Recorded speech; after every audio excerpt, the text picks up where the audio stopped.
This is the California State Senate.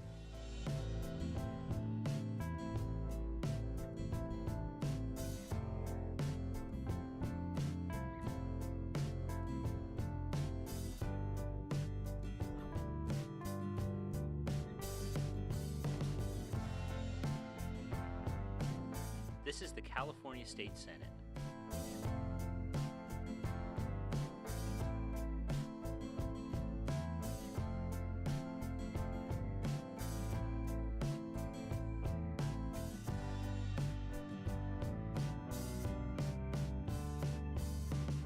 This is the California State Senate.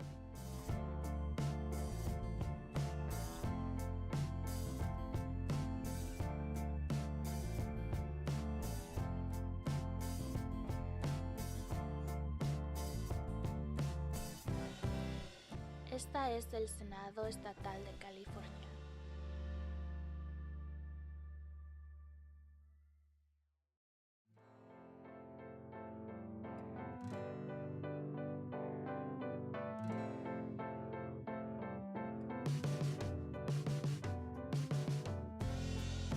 This is the California State Senate.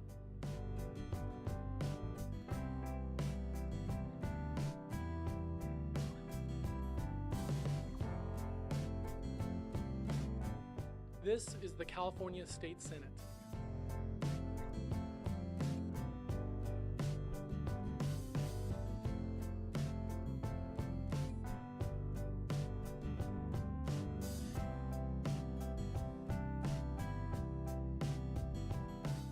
This is the California State Senate.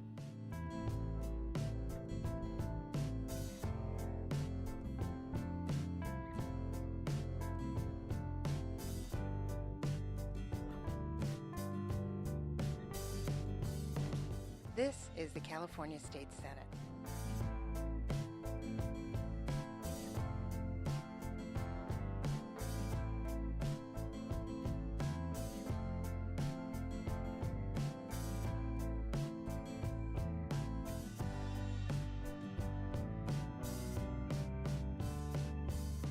This is the California State Senate.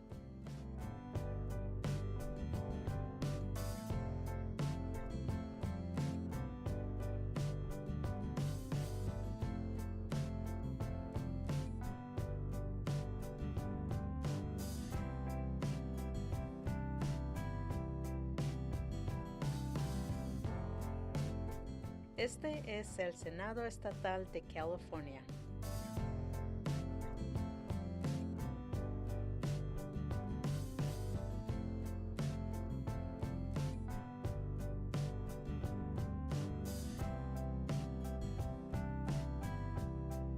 This is the California State Senate.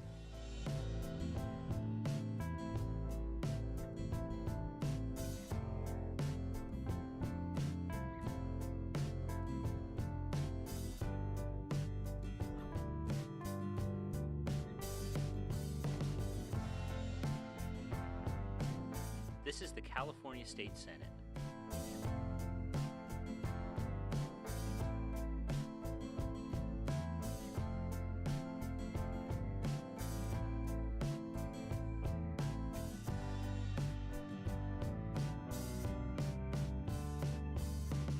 This is the California State Senate.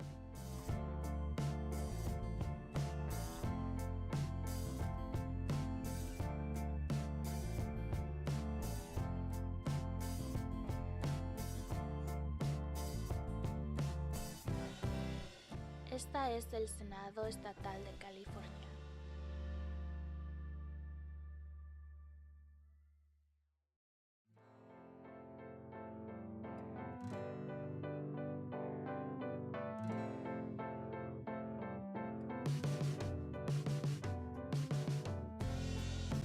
This is the California State Senate.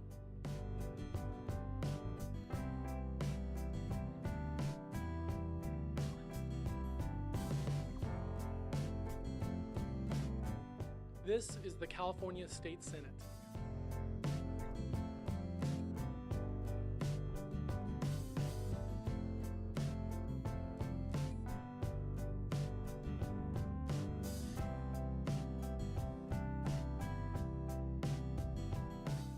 This is the California State Senate.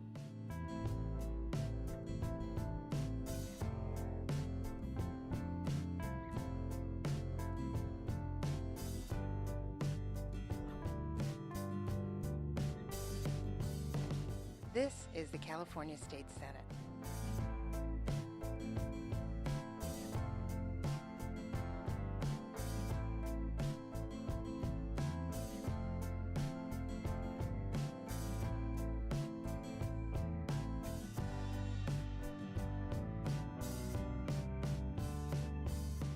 This is the California State Senate.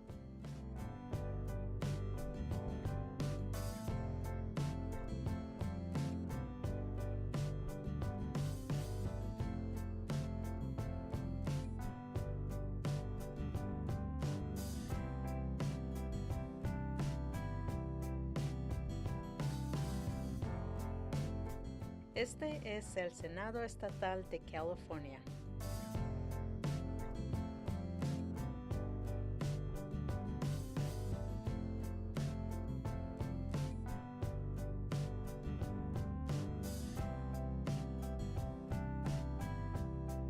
This is the California State Senate.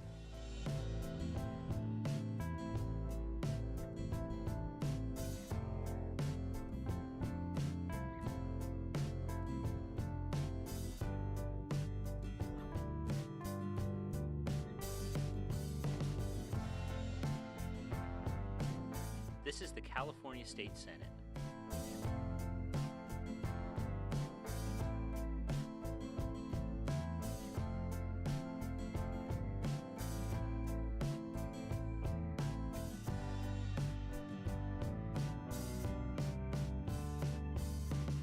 This is the California State Senate.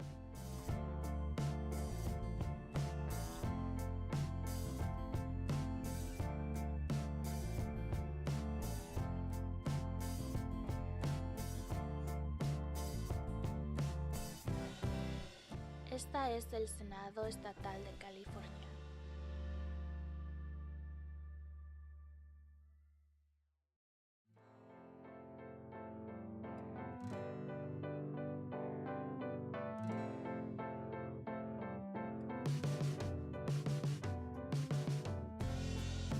This is the California State Senate.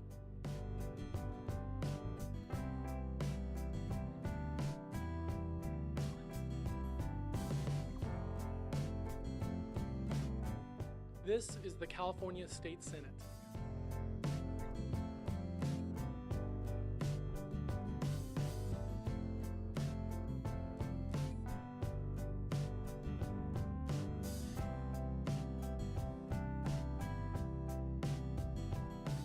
This is the California State Senate.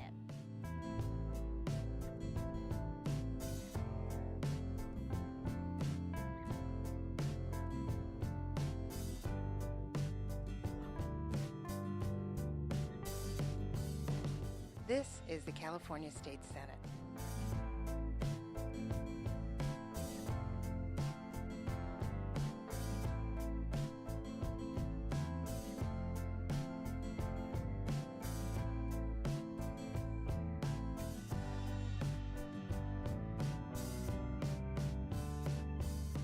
This is the California State Senate.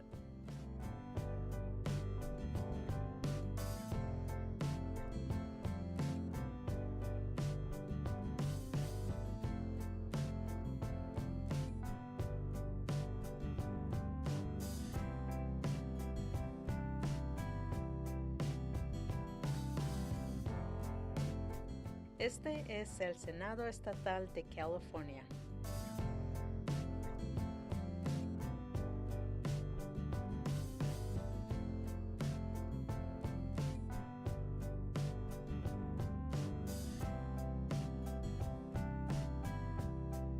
This is the California State Senate.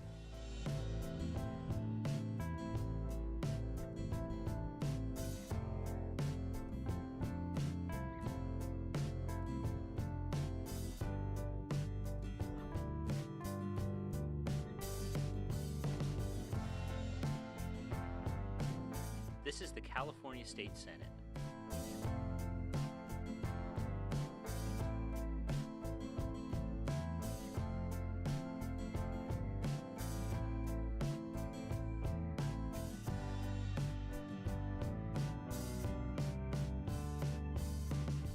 This is the California State Senate.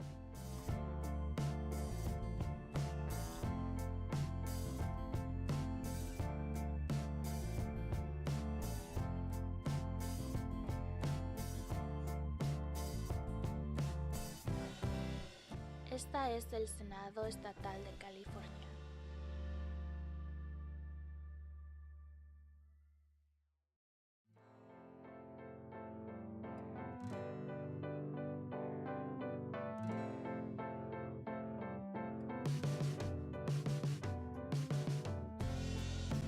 This is the California State Senate.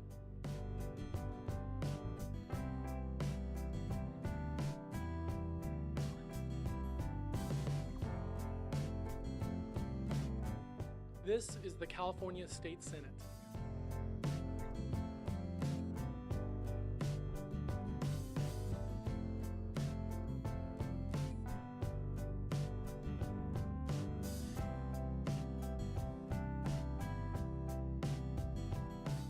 This is the California State Senate.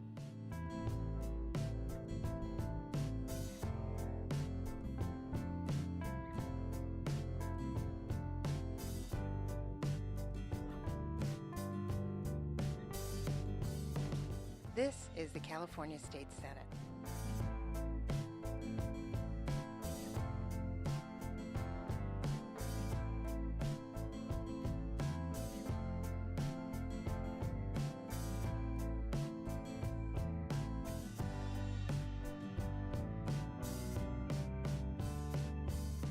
This is the California State Senate.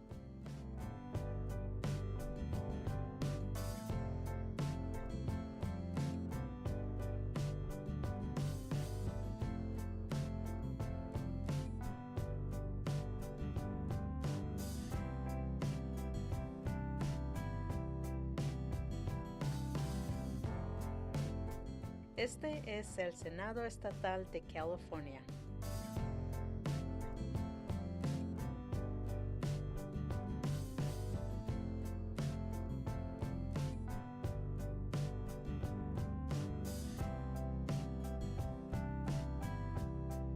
This is the California State Senate.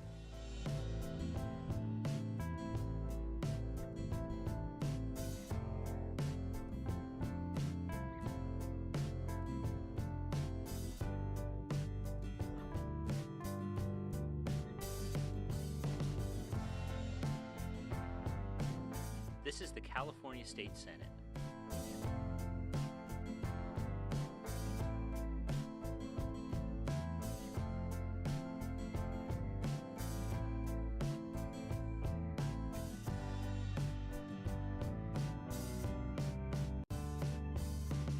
This is the California State Senate.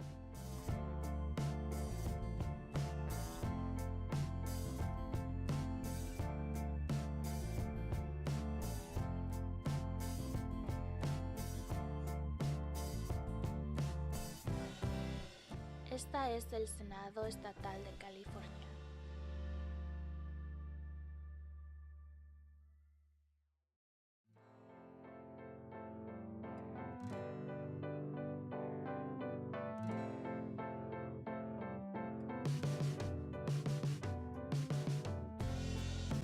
This is the California State Senate.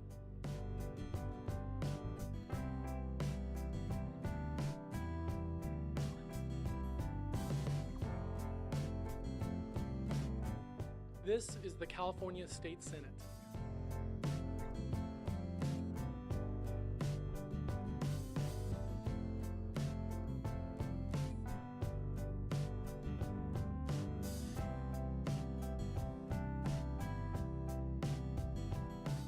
This is the California State Senate.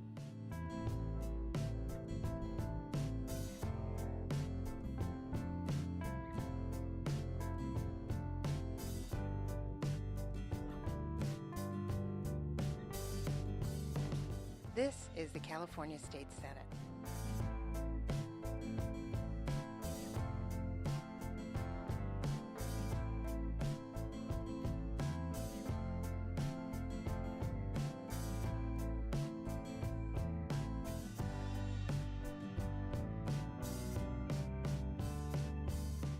This is the California State Senate.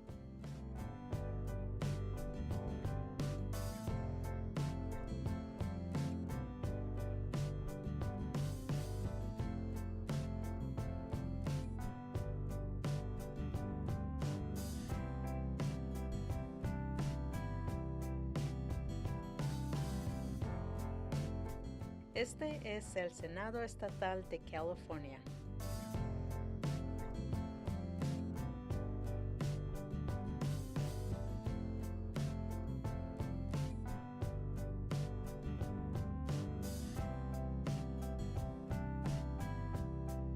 This is the California State Senate.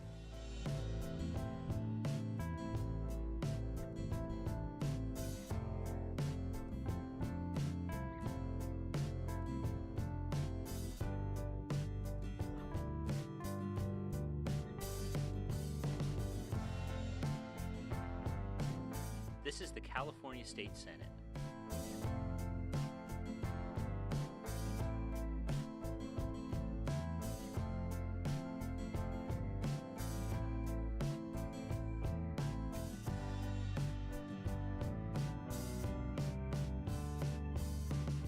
This is the California State Senate.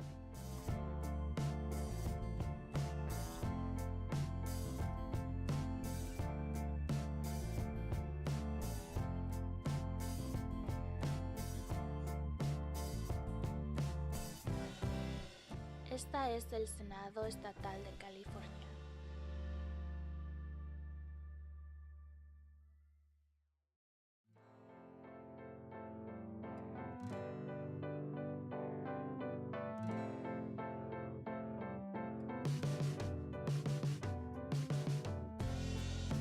This is the California State Senate.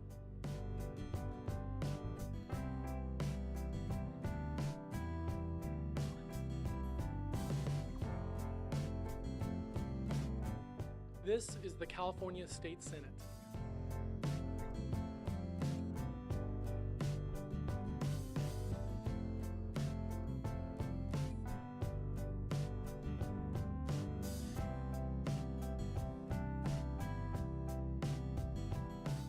This is the California State Senate.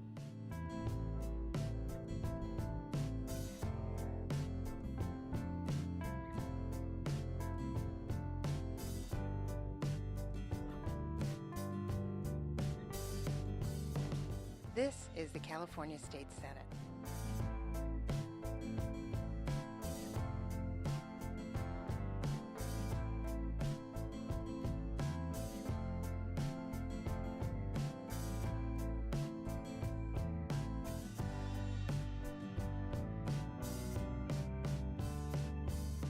This is the California State Senate.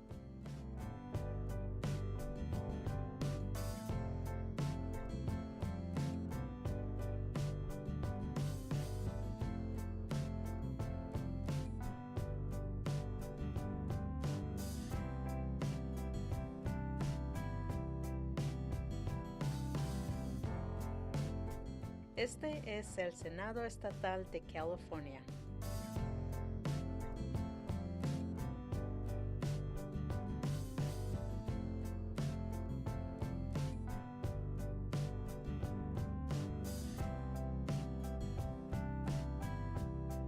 This is the California State Senate.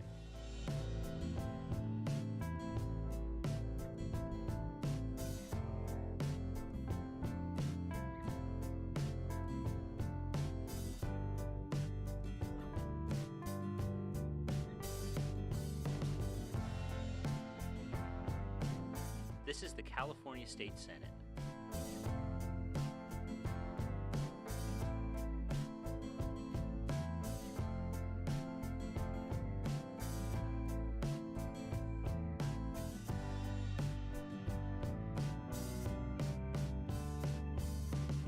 This is the California State Senate.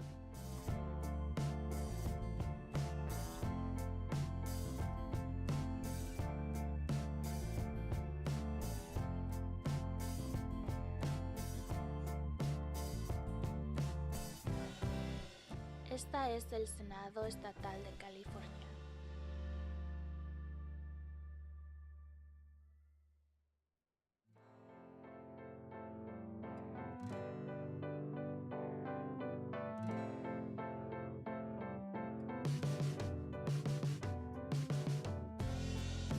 This is the California State Senate.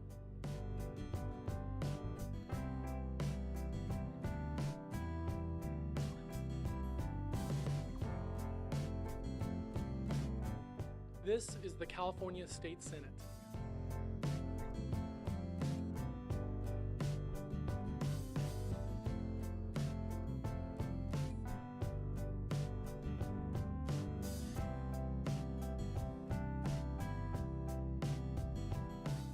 This is the California State Senate.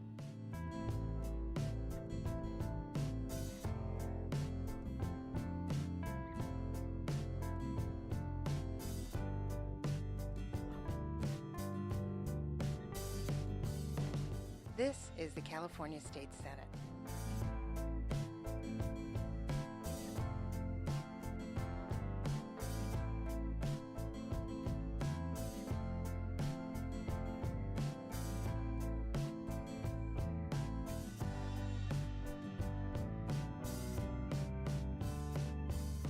This is the California State Senate.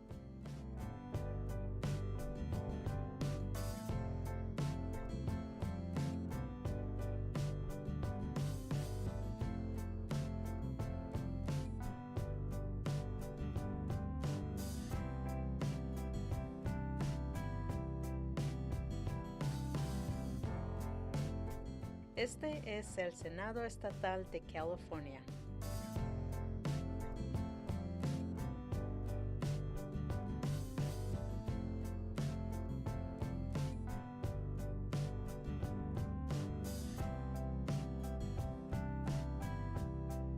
This is the California State Senate.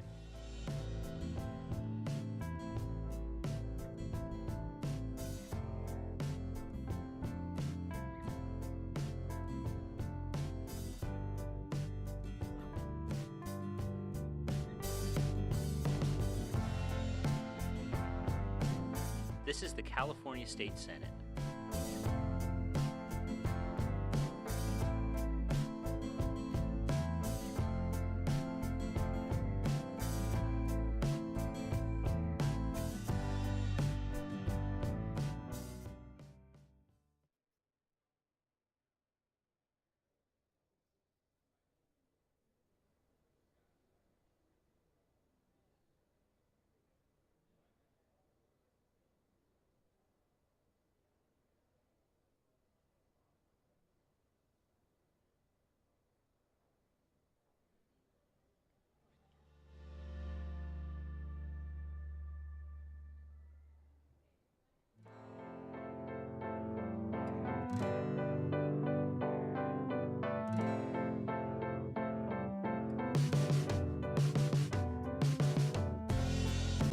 This is the California State Senate.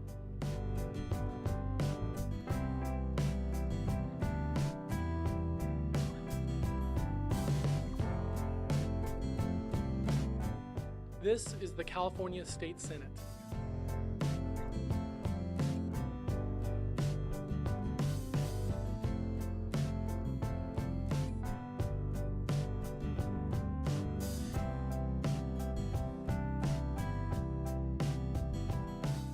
This is the California State Senate.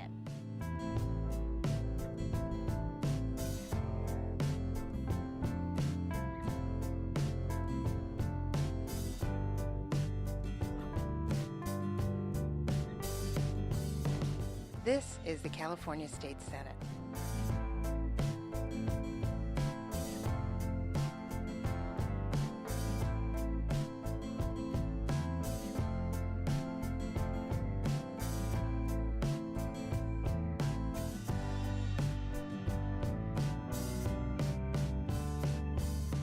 This is the California State Senate.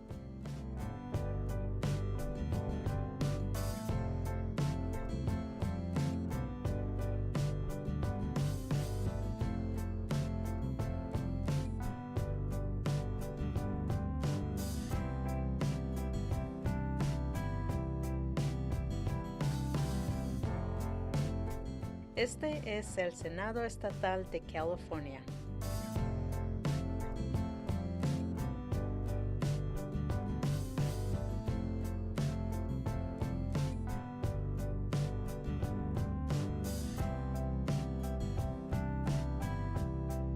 This is the California State Senate.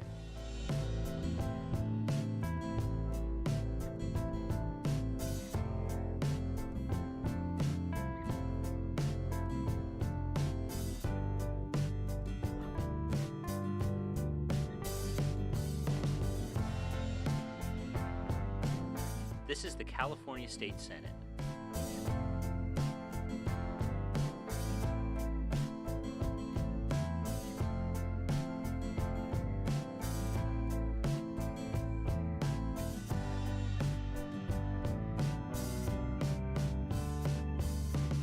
This is the California State Senate.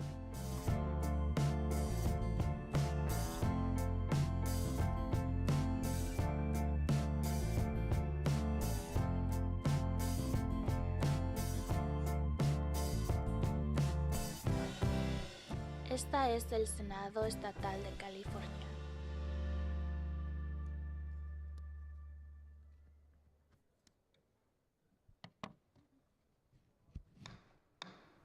I'd like to call the meeting to order of the Senate Transportation and Housing Committee, State of California.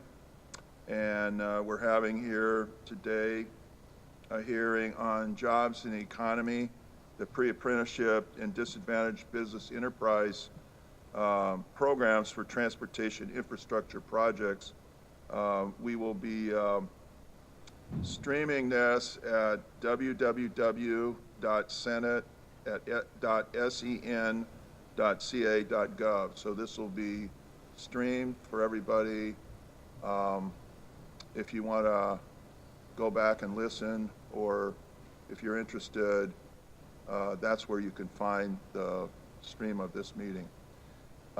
We have my colleague and committee member, Senator Bob Wieckowski from Fremont, with us today. I'll begin by giving some opening remarks, and then we'll start the hearing. We'd like to welcome everybody. We have representatives from the state, business and labor and industry today. Thank you for being here.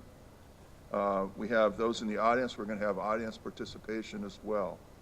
Today's hearing is to receive a briefing on the existing pre-apprenticeship and disadvantaged business enterprise programs, and we will hear from the panelists today regarding existing programs and how they work, how these programs benefit our local economies and communities, and also how these programs can benefit from additional funding and requirements.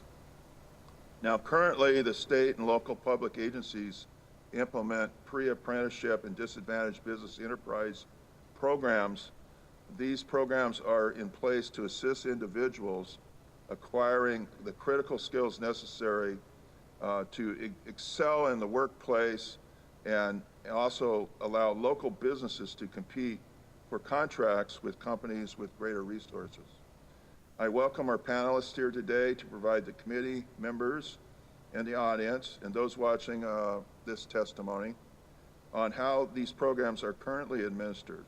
Moreover, I welcome testimony on how these programs have assisted individuals, especially low-income, to attain skills that open the door to well-paying jobs and upward mobility. And with the Disadvantaged Business Enterprise Program, I welcome testimony on how this program has successfully helped local businesses compete for contracts, and also how they have grown due to Disadvantaged Business Program, in turn leading to the creation of local jobs right here in our San Jose region. Now, with the passage of SB 1 this past April, cities and counties will start to receive additional revenues to be used for transportation projects. As a result, there will be an increased demand for skilled labor and an opportunity for local businesses to gain more work. SB 1 provides funding for the programs we are discussing here today to assist with the increased labor demands resulting from SB 1. Now, as chair of the committee, it's my goal to bring these programs to light and discuss the economic and social benefits as they serve as vehicles to upward mobility and fuel the engines of our local economy. Thank you all. We'll have opening remarks from Mr. Jim Oberdahl, Director of Transportation from the City of San Jose, and Commissioner Bob Alvarado from our Transportation Commission, State of California. And then we'll have testimony from our first panel and ask them to come up as well. So I'll turn it over to Senator Wieckowski if he has any opening remarks. I just wanted to thank you, Chair Bell, for holding this hearing. I know a lot of people, all they know about SB1 is that the price of gasoline went up 12 cents. They don't understand the programs that are going to come forward from it. And it's good for us at the beginning of this expenditure time to look at the existence of the programs right now. I'm looking forward to learning more about how they're implemented, what the additional funds for each of these cities can do for that, and how we might improve the programs and work cooperatively. You know, we talk about collaboration with the local and state agencies. I know apprenticeship programs with our community college programs and with our high schools. You know, how do we make sure that the high schoolers are prepared to be able to build a bridge or build a culvert? So I look forward to the panels, and I thank you for convening this hearing in San Jose. Thank you, and we'd like to thank the City of San Jose for hosting, and we're joined by our District Council member, Chappie Jones. Welcome. Thank you for hosting us, Chappie. We'll begin with Chappie's Director of Transportation, Jim Oberdahl. Jim, you have the floor, and then we'll hear from our illustrious California Transportation Commissioner, Bob Alvarado. So, Jim, I'll turn it over to you. Great. Thank you very much, Senator Bell. It's a pleasure to be here this morning in front of the committee, and I want to welcome you to San Jose on behalf of our mayor and city council. We're very pleased that you're having this hearing in the city of San Jose. Senate Bill 1 and the funding and the investment is so critical to our city. Really, this is something that I've told the council many times. If we didn't get investment like this, our street system really was on the verge of collapse. And these types of investments are going to make a major difference in our community. So we thank you for really your leadership on this historic investment in the state of California, but not just in the state, in our local cities and towns across this state. It is critically important. And we're excited to deliver on these projects. We are actively working on developing projects now. We'll have them out to bid early in the new year, and we expect to be doing that year after year with this investment. So thank you very much. And I will just give a little bit of history. In these very chambers back in 2010, our mayor and city council held a study session on an often neglected piece of our city, our streets and roads and the condition of them. And we let them know at that point in time that we had a looming crisis on our hands. We had about a $250 million backlog of deferred maintenance on our streets in 2010. And we told them if we couldn't get additional investment, it would grow.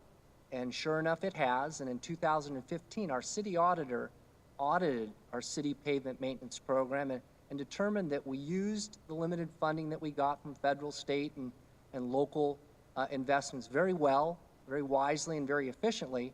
It was just inadequate to keep up with our very large local roadway system. We have about a 2,000-mile roadway system in San Jose. And the backlog continued to grow, but the focus on the need for additional investment, I think, became much clearer locally and at the state level. But by 2017, that backlog had grown to $585 million. So that's where we're sitting today. But there is good news, because at a local level, our city council, our regional VTA board, and then at the state level, all recognize this crisis that was facing our cities and our state. And at each level, we've brought investment into our infrastructure, into our transportation system, and into our local streets and roads. So the funding from Senate Bill 1, among many benefits, and you're going to go through all of them today, but just specifically in our city, Senate Bill 1 should provide about $17.5 million. We have about a little over $100 million need, along with other local sources. We're approaching about $50 million in annual funding. with Senate Bill 1 providing about 17.5 of that. So a very important part of our maintenance budget here in San Jose. We're going to be able to perform major repairs and minor upkeep and maintenance on about 70 miles of roads across our city every year with this funding. And you know, that is just a critical element because many of the roads we had to stop doing maintenance on, and this is going to get us back in the business of maintenance in many parts of our city. And I think our residents will recognize the benefit of that. And we want to acknowledge the state of California for taking these actions. And we want to let our residents know that their gas tax is going right into our local roads and streets. And it's really putting people to work and really improving the condition of the roads in front of their homes, in front of the businesses that they go to, and really helping them. So a really important point for San Jose. And I guess I'd leave with just a couple of final points. It's a smart investment. Every time we don't invest in the maintenance of roads when they're in acceptable condition or fair condition, we let them fall into poor condition, it's going to cost us 5 to 10 times more to do major repair on those roads. This money is going to save us future money, and we couldn't be more appreciative of that. So Senator Bell, Senator Wieckowski, we thank you for bringing this hearing here to San Jose today and for your leadership investing in the state and local streets and road systems. So thank you very much. Thank you, Jim, and I'm sure the council members are getting questions, as I did when I was on the council in San Jose, about when their roads are going to be repaired, right? So good luck, and thank you for your presentation.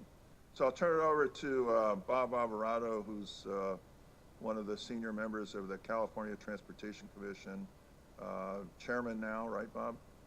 And we'll have Bob present the view of the California Transportation Commission. Good morning, and thank you, Senators, for inviting me to participate today. I kind of want to go back a little bit to last year, and for the first time since, and actually my tenure on the commission has been pretty fortunate. I was appointed to the commission right after the passage of Prop 1B. So my first commission meeting, we approved and spent $4 billion worth of projects, a shopping spree that even my wife can't exceed. So we're going through Prop 1B. Oversight was important to the public at that time, and we delivered all those projects on time and under budget. And prior to Prop 1B, we took a poll of the citizens of California. Traffic was the #1 issue. Couldn't get to work, couldn't get to school, couldn't deliver goods and services. After Prop 1B, when we were looking at the end of the money flow, that same place position went from 1 to 6. So we actually did a very good job of delivering those projects and relieving congestion and making a difference in the lives of everyday California. Such a good job that when it went from 1 to 6 in their considerations or concerns, that as the money was running out and we were looking at maybe going out for another bond, it didn't pull well because people were comfortable, people were moving goods and services. Move forward a couple years, and now things are getting pretty bad. Money's being moved to help with the budget. And late last year, we took the unusual step of defunding $750 million worth of projects. And we were getting ready to defund another $750 million worth of projects when, Senator, thanks to your hard work, and Assemblymember Frazier, we actually felt that we had a chance to get a transportation bill through the legislature and under the signature of the governor. So we took the step of defunding with prejudice. And defunding with prejudice means that you can bring that project back. It just doesn't have any money, it just sits on the shelf. And once the money comes forward, then we go ahead and fund the project. So once the bill was passed and the governor signed it, even prior to the tax being implemented at the pump, we started bringing these projects back and funding those projects, and that's the work that you're seeing being performed today. Just a note, and sorry, I missed something here. The guidelines, we've been working very hard the last 6 months. We have a great staff. They've been working on the guidelines. We've held several public hearings and meetings with the local agencies. I think in December we'll come back to you with an approved set of guidelines for everybody to work and compete for the money that's going to be distributed. 50% goes to the local agencies, 50% will be handled by the state. The local agencies have done a great job of participation. I think we'll be able to adopt these guidelines in December and then move forward next year as the money comes in, start programming projects. Just to note, there's several studies, University of Utah, University of California, and one construction worker requires 6 other jobs to support that construction worker as they move forward on the project. There have been several numbers thrown about between $18,000 and $21,000 a job, jobs per billion. So if you look at, take the low number at 18,000 jobs per billion, $5 billion a year is times 18,000 is 90,000 jobs you're creating every year. Now, some of those jobs will go on, you know, once you're in the pipeline, some of those jobs will carry over. But just spending $5 billion a year keeps 90,000 folks working. That's a big difference in a lot of people's lives. You know, construction, I'm in construction, it's my day job. It's a very rewarding career. It's a middle-class career, comes with benefits, health and welfare, pension for both the member and their family. So it's a very important step. And the pre-apprenticeship and apprenticeship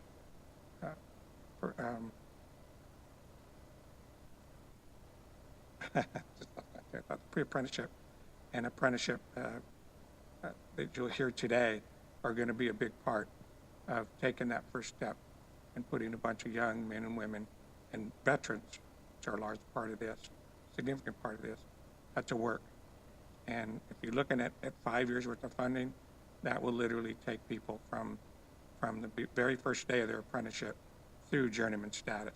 So this is a very, very important step that you folks have taken, and I really want to congratulate you for all your hard work and thank you, because I knew I was there with you when you were really struggling to bring people on board, and you got it by the skin of your teeth, but it's a testament to your resolve and your hard work, and congratulations, Senator Bell. Thank you. Thank you, Chairman Alvarado. Senator Rakowski, you have any questions for the two panelists there? I guess for the city, I was wondering, you indicated that it's about 17.5 million per year that's going to go into the maintenance. But there's also additional monies for new projects and roads. How are you going to maximize that, or what's your understanding of how in San Jose we can maximize the combination of projects? Absolutely, great question, Senator. Commissioner Alvarado mentioned the guidelines from the state, so we've been working collaboratively with partners, with our VTA partners and others in the Bay Area to see what type of projects could compete the best for the various programs, congestion relief, and other programs in that way. So we're working with them to kind of develop and be a part of kind of a broader county regional approach, as well as kind of a Bay Area Peninsula approach to identify projects that can help, you know, improve our transportation system in San Jose and throughout our region, to support and kind of be a part of submittals on those projects that can be as competitive as possible. So that's kind of how we're participating in that. We went to a presentation by the California Transportation Commission staff on those guidelines to understand kind of each of the individual programs, and we're zeroing in on what opportunities do we as a city have in those program areas, and then how are we working regionally to really leverage and extend the different programs that are available. I guess my follow-up is that gigantic number that you now have on backlog. Yeah. You're welcome for the money, and it's helpful, but it doesn't seem that that's enough money to chip away at 587. Could you give me some idea of how that infusion of cash with your cash, what effect? Exactly, yeah. So we have about $109 million annual need to get our system in good shape over a 10-year period. And when you combine this $17.5 million with monies that the city invests, that we get from VTA and the county, and then we periodically get federal monies, our annual ongoing allocation is going to be just about $50 million, so about halfway there. That enables us to keep our major streets in good condition, which are about 700 miles of our 2,000-mile system, to keep that in good condition. So we invest in the priority streets that carry most of the traffic in our city. So that's fully funded. This SB1 money is going to give us an additional increment that's going to enable us to get back into maintaining local and residential streets as well. So we literally combine all of our monies and identify in our system the priority streets that we need to maintain, those that are in poor condition, but also those that we can invest at the right time to extend their life and to really have the lowest cost investment to extend their life as long as we can. So we literally take all the different investments that come into the city and apply them on the streets that carry the most traffic, in the places we have the most needs, and in places where we can avoid streets from falling into poor condition and costing significantly more. We do need more money, though. The investments from SB1 and other sources in our local is still not enough to get there, and so we're still concerned about it. We're not out of the woods, but we've kind of come back from a crisis point, a catastrophe point, and now we're in a place where we are doing a significant amount of work. We're starting to stabilize our major street system, and we're starting to work again on our local residential street systems. But we're going to keep kind of beating the drum that we do need more investment still. Chairman Alvarado, how would you analyze the rest of the state? Are they in sort of the same position as San Jose, these other cities getting about half of what their need actually is, or is San Jose ahead of the ball game as far as the demands that the localities have for funds for local roads? San Jose is in not a unique position, but in an advantageous position, in that, like several other transportation areas or counties, they've elected to tax themselves, the citizens of those counties. So those are called self-help counties. So with the self-help tax money coming in, the money from the state coming in, money from the feds coming in, there's a whole bunch, like there's 7 or 8 buckets that you'll take money from to build one project. So this money sometimes will allow them to leverage federal money, leverage more state money from another bucket. So those self-help counties are in a little bit better shape than the counties that don't tax themselves. But every year we seem to be adding 2 or 3 self-help counties to the rolls every year. And, you know, it's kind of... Modesto did last year. Right.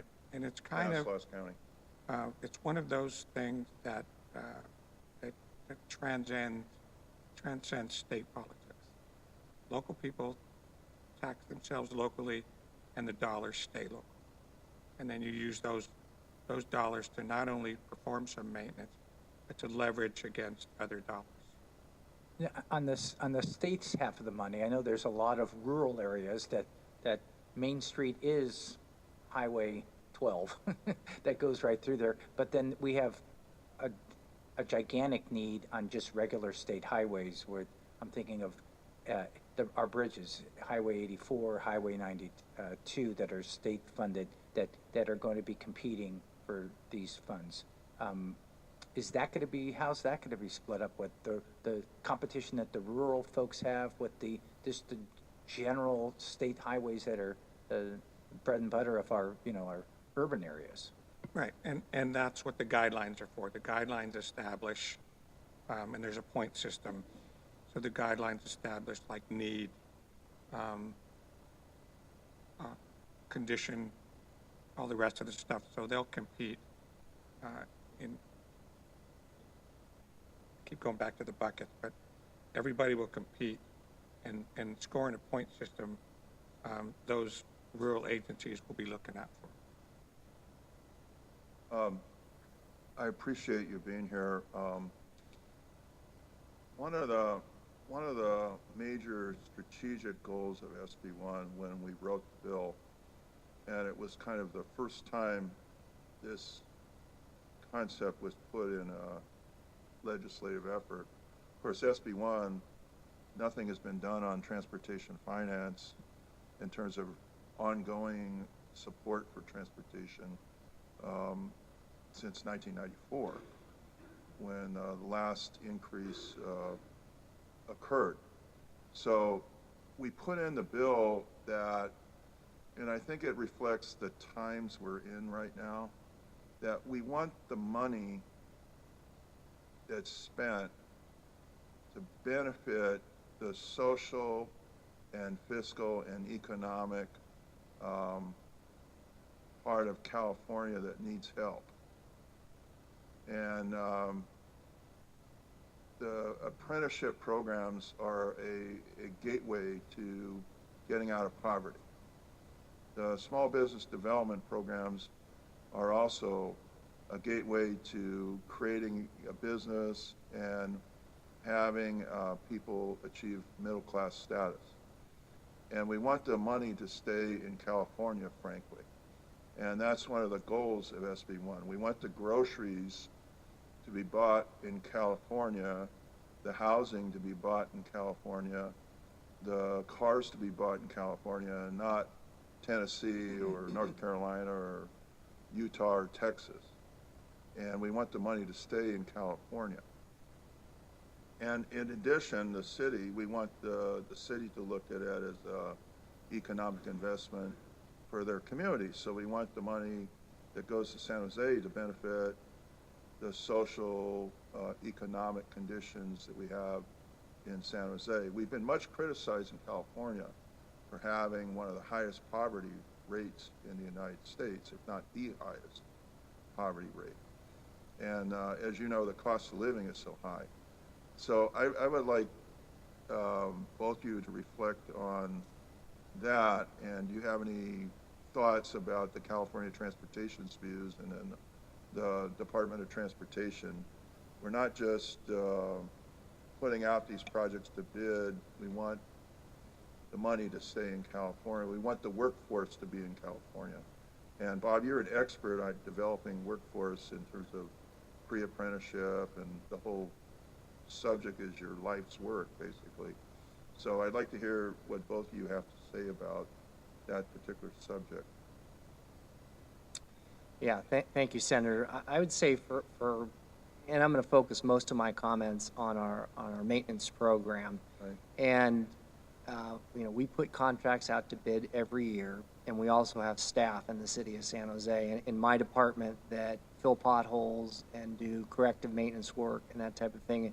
They're very busy, and we have more funding for our city staff to do very important work. But the contracts that we've been issuing, as long as I can remember, but particularly in the last few years, a number of them, many of them go to local San Jose contractors, people who have their locations in San Jose and are doing work in San Jose. And any other contracts that we've awarded, I think the farthest away they've been has been kind of the South Bay area. So very much our investment from the variety of sources that we have in our pavement maintenance program have gone to local contractors or contractors that are in the immediate Bay Area. And I think just the mobilization and those types of things makes them competitive, but they also know our program here. We've gotten very good competitive, quality work here in San Jose. Our city forces are doing good work, so the vast, vast majority of our pavement maintenance, our sidewalk work is going to contractors and employees that are here in our local community. We'll be expanding those work opportunities, and we expect that to be the same type of thing. They've been doing a good job. It's been working for us. We've been very productive, and we want that to continue and grow. That's how we're experiencing it in San Jose. There's I'll talk a little bit more about the workforce side of it. Even though we represent a lot of employers that are local employers that compete for this work, we probably, local contractors probably do the majority of the work in the state of California, those that reside in their house in California. But on the workforce side, it's an opportunity when you look at, especially inner city, hard hit inner city areas, those kids, I keep calling them kids, but maybe because I'm older, but those kids aren't really exposed to construction the way more rural kids are exposed to construction, who's maybe had parents or uncles or some relative involved in the trades, so they're more exposed to that career. But when we started 1986, we started Richmond Works. Chevron had a big project going. They were local residents that were kind of looking through the fence while people from out of town were building the project, and we decided that this was a good opportunity with Chevron's help to not only sponsor kids, but to help finance the program. It was based on 13 weeks of classroom and hands-on training. And what we found over the years, from Richmond Works to Cypress Mandela to City Build in San Francisco, Job Train in San Mateo, and down here in the South Bay, is by exposing candidates to construction prior to them joining an apprenticeship program, that we have an 85% retention rate, sometimes better than 85% retention rate, from those apprentices coming from a pre-apprenticeship program to those just walking in off the street. So when the the highway project, Mandela, when we rebuilt the Cypress Mandela Freeway, that was a big, huge commitment from Caltrans and the cities and the employers to sponsor and take graduates of the Cypress Mandela program. It's almost a pleasure when you walk on a job site and you have an employer looking and say, see that kid right over there? Yeah, I want 3 more just like him. I want 3 more just like her. I want 3 more just like that. And it allows for entry and participation for not only men and women of color, but for veterans. We have a special program, and pretty much all the crafts are involved in. It's called Helmets to Hard Hats. So when you're a veteran and you're coming out of the service, you have direct entry into just about every program that's out there. So veterans are a big part of the workforce too. Thank you very much. Thank you for the panelists' input. We appreciate your hard work, and I know we're going to be seeing a lot of you over the next few months. Thank you. So we'll now switch to our Disadvantaged Business Enterprise Program panel, and I'd like the people to come forward and make their presentations.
Okay, our second panel will be talking about disadvantaged business enterprise programs, and we want to see how the transportation infrastructure projects relate to that.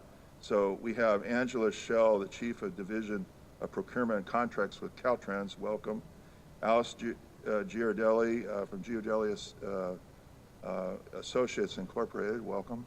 And Gary Park from Park Consultants, who worked on many projects in Santa Clara County. So we'll turn it over to you folks about what you think of our disadvantaged business enterprise programs and what the plans are with SB1 being implemented. So thank you. Welcome. Good morning, Mr. Chair and Senator Wachowski. I'm happy to join you today to talk about strengthening our workforce and small businesses, two key drivers of California's economic success. I'll be providing an overview this morning of the activities that Caltrans already has in place and has had for many years, as well as how we're going to be gearing up to do more for SB1. So under our state program, as with all state departments, Caltrans has been required by the governor's executive order to meet the 25% small business participation, of which we have exceeded in the last 4 years. We are also required to have a 3% disabled veteran business enterprise goal on our state contracts, for which we have also exceeded for the last 4 years. Caltrans also has an internal goal of 5% DVBE participation on our contracts. On the federal side, in addition to our state programs, we also have the Disadvantaged Business Enterprise Program that is directly tied to our federal funding through Federal Highway Administration. So we work with them to set participation goals overall for our entire program, which also applies to our local partners as well. The current goal for the state of California is 12.5%. It is a narrowly tailored program that's aimed at businesses that have historically been disadvantaged.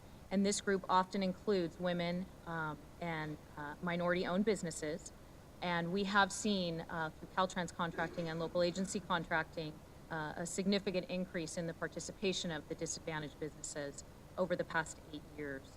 So with that, our current efforts, we do engage in several outreach opportunities that inform our businesses of contracting opportunities. And this includes providing customized training for our primes and our subcontractors on how to do business with Caltrans specifically. It's geared toward both our construction area and our architectural and engineering area of contracting. We host how to do business with Caltrans workshops, again, to explain the procurement processes. We have Meet the Prime events where we bring our prime contractors in. We also have outreach events where we bring in our A&E consulting community to network and to try and form partnerships before we actually get these contracts out for advertisement. We do stage procurement fairs to introduce businesses to how to our Caltrans buyers and our contract managers. And then we do also host mandatory pre-bid meetings and pre-proposal conferences, again, with the goal of educating prospective firms on what the contract entails, what some of those requirements are, and again, it's that opportunity to introduce small business, disadvantaged business to the primes.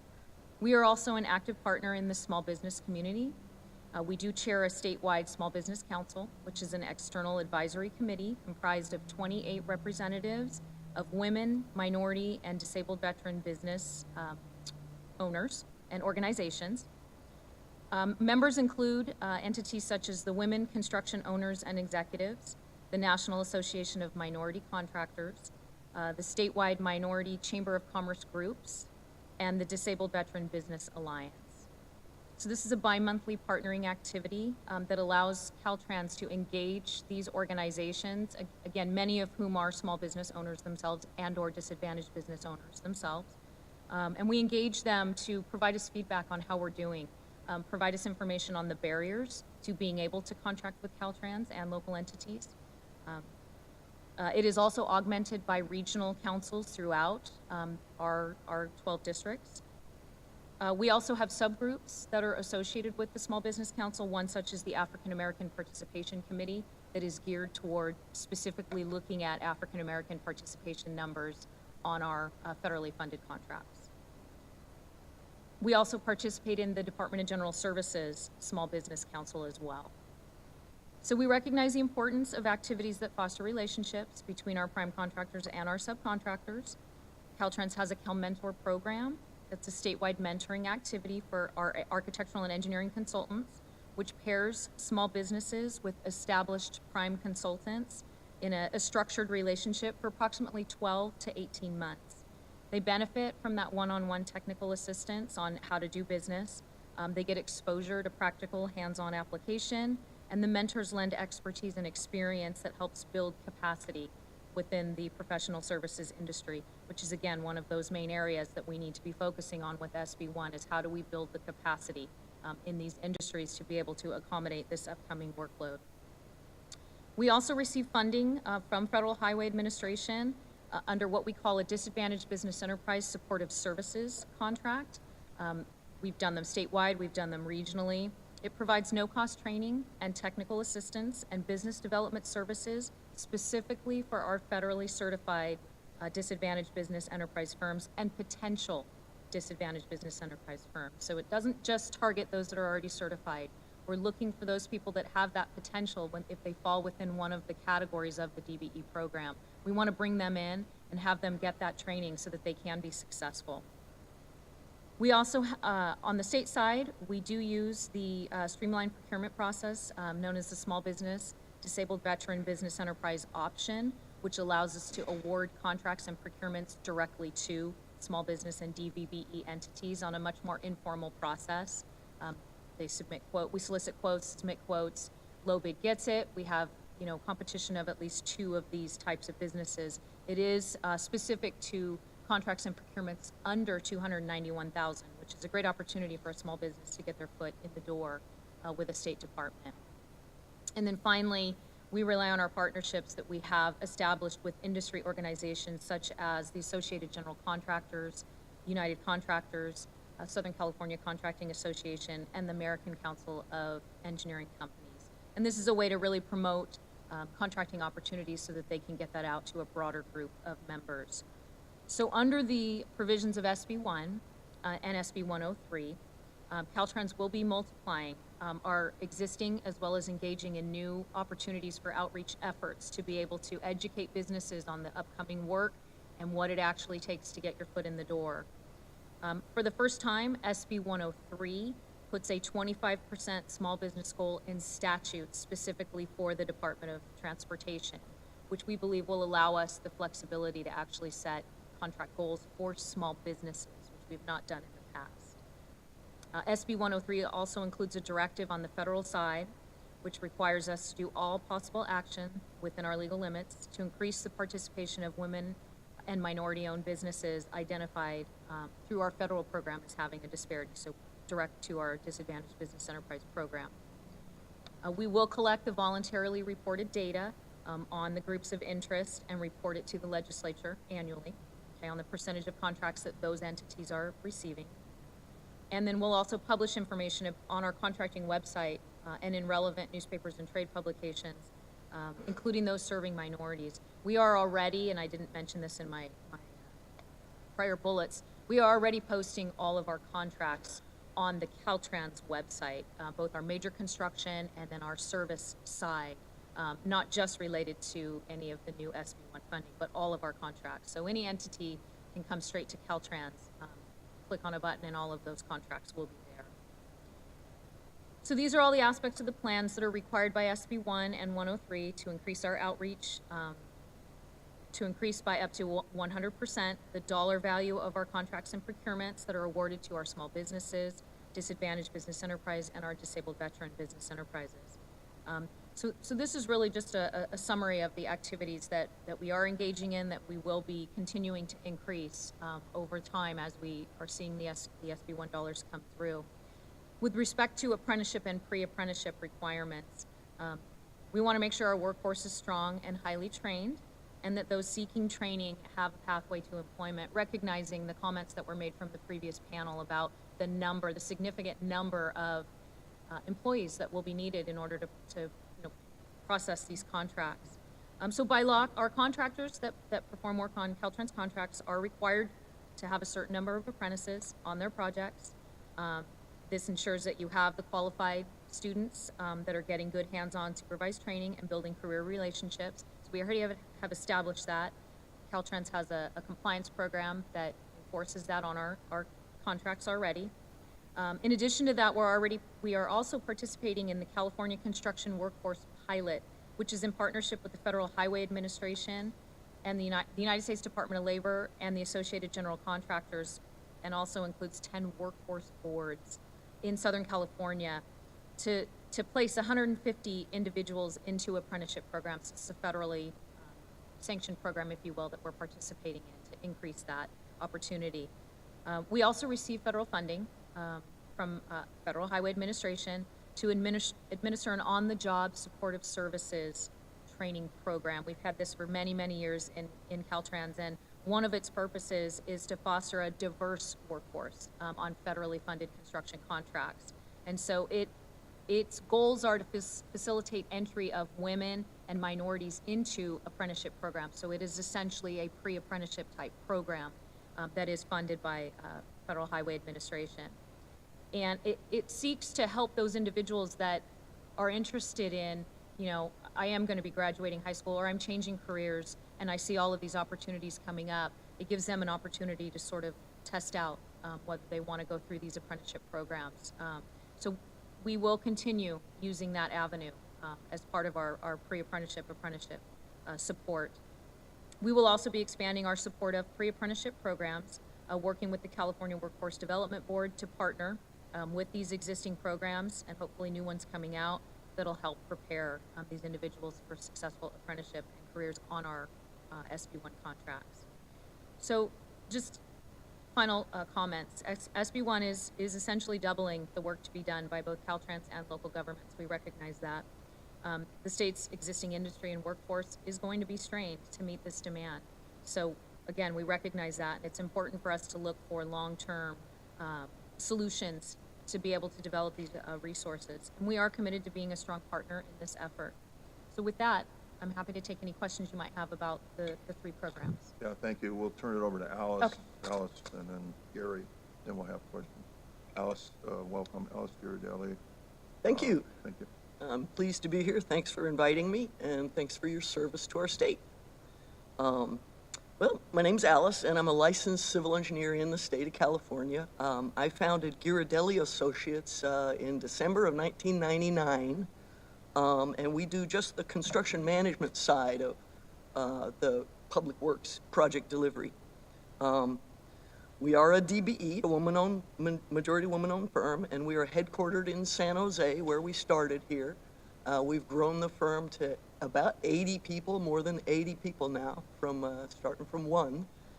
And we're now statewide. We've done contracts with Caltrans in all of the districts, 1 to 11.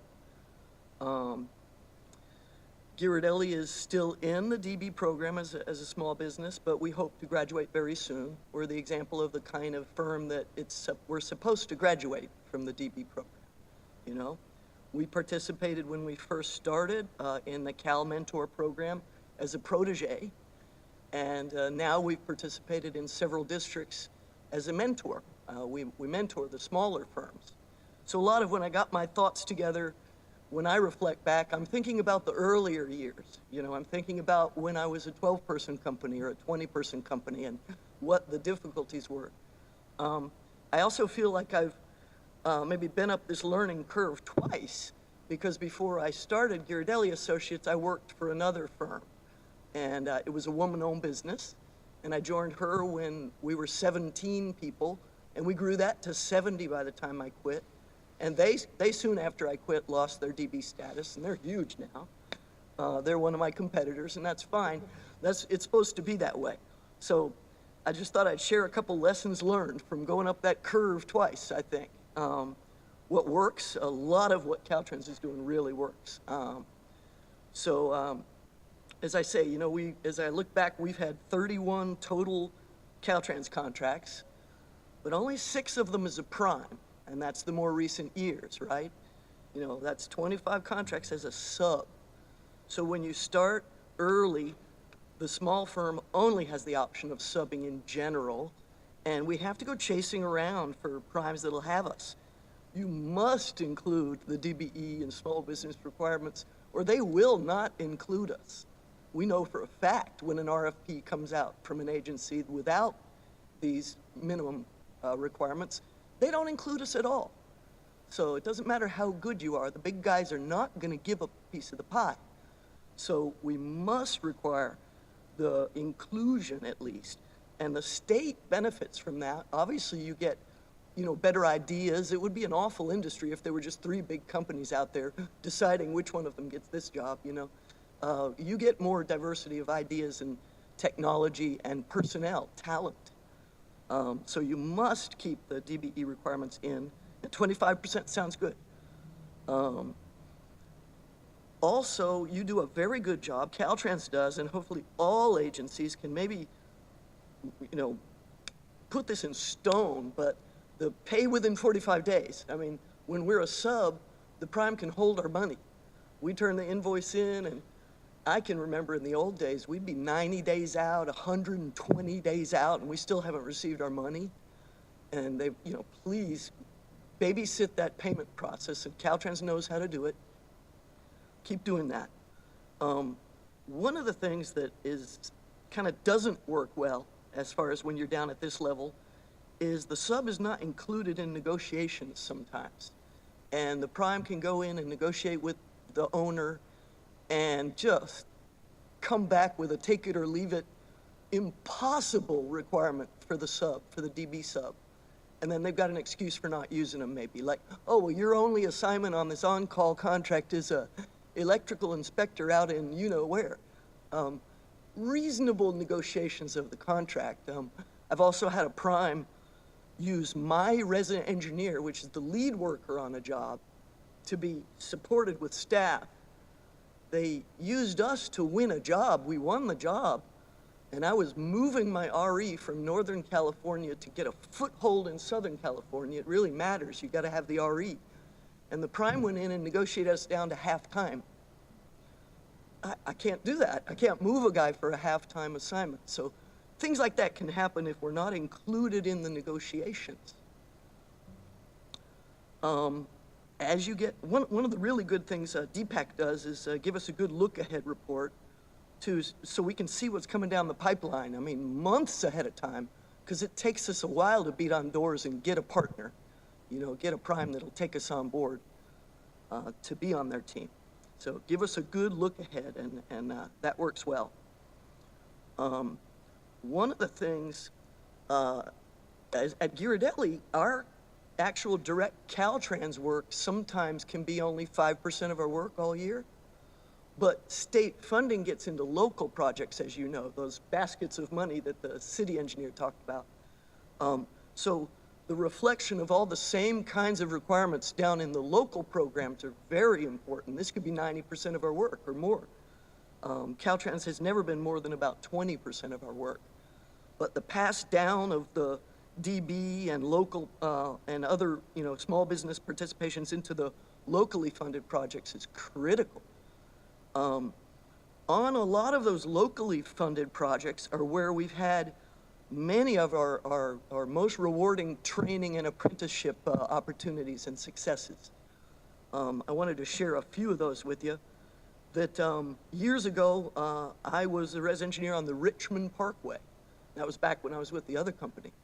And they made sure they set aside a certain basket of money for every company on that contract, and it was, gosh, we had 3 different units on that contract. It went for years. $100 million back in those days was a lot of money.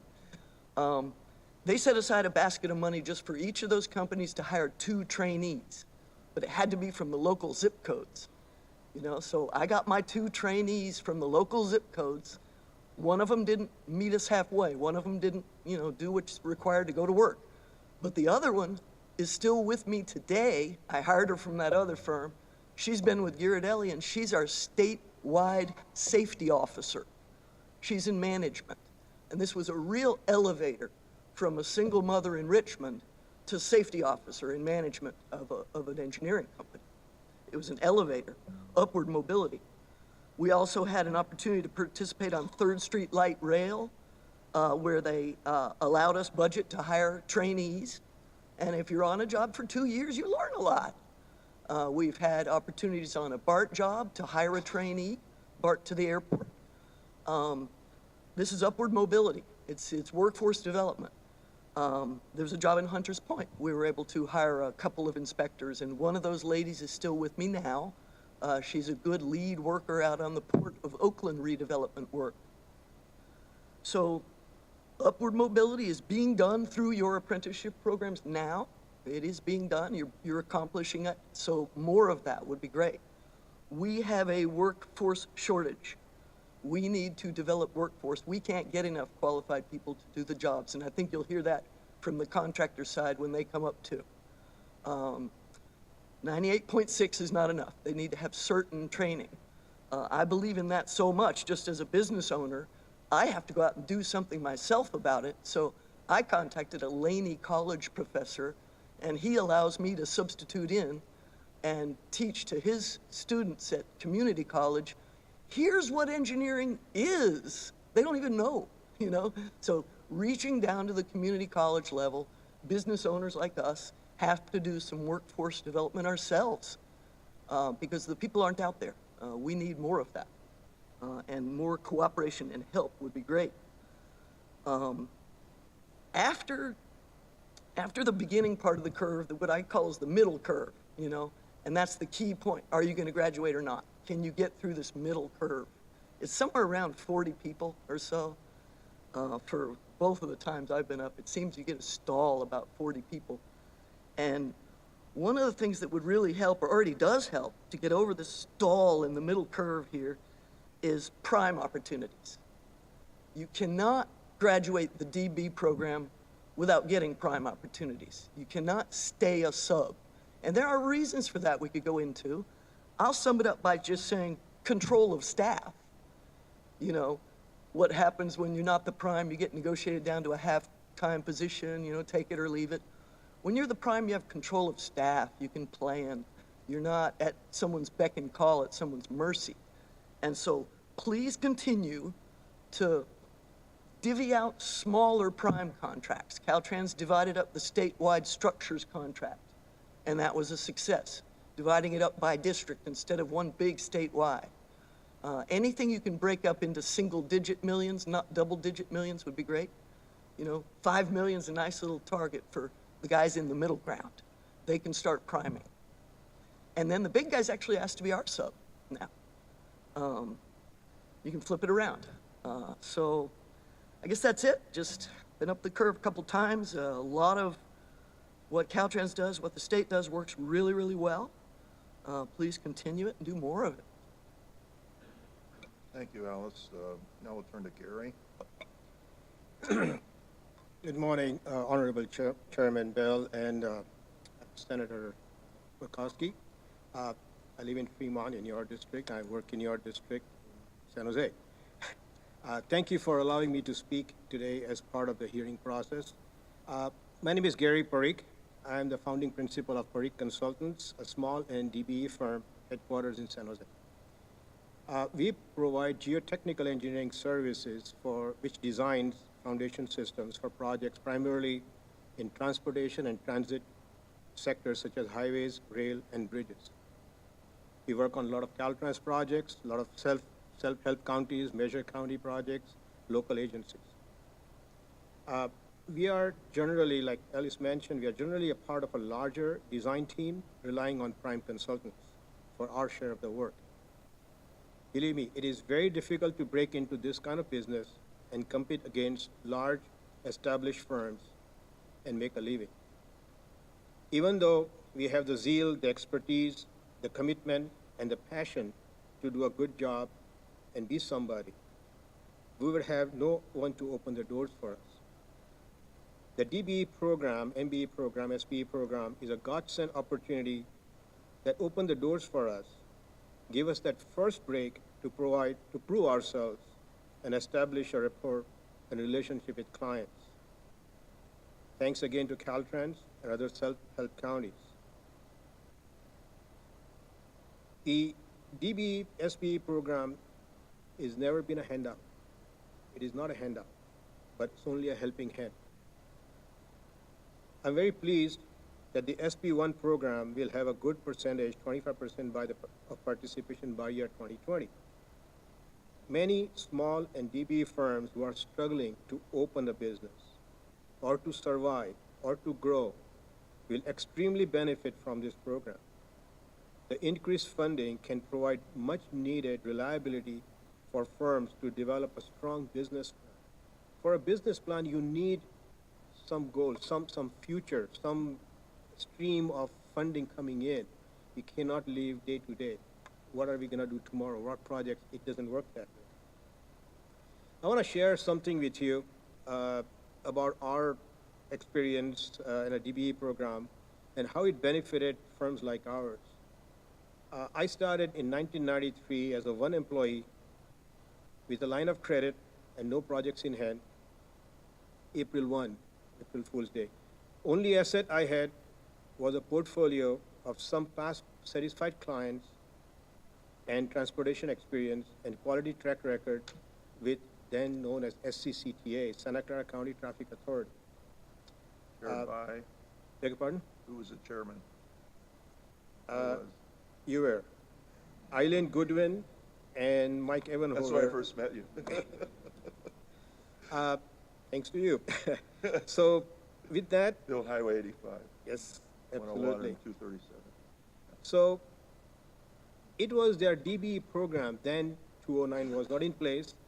DBE was allowed within the state and local funding. So it was a DBE program at SCCTA that made it possible for us to crack open that door and get on multiple teams, prime design teams, to go after a project.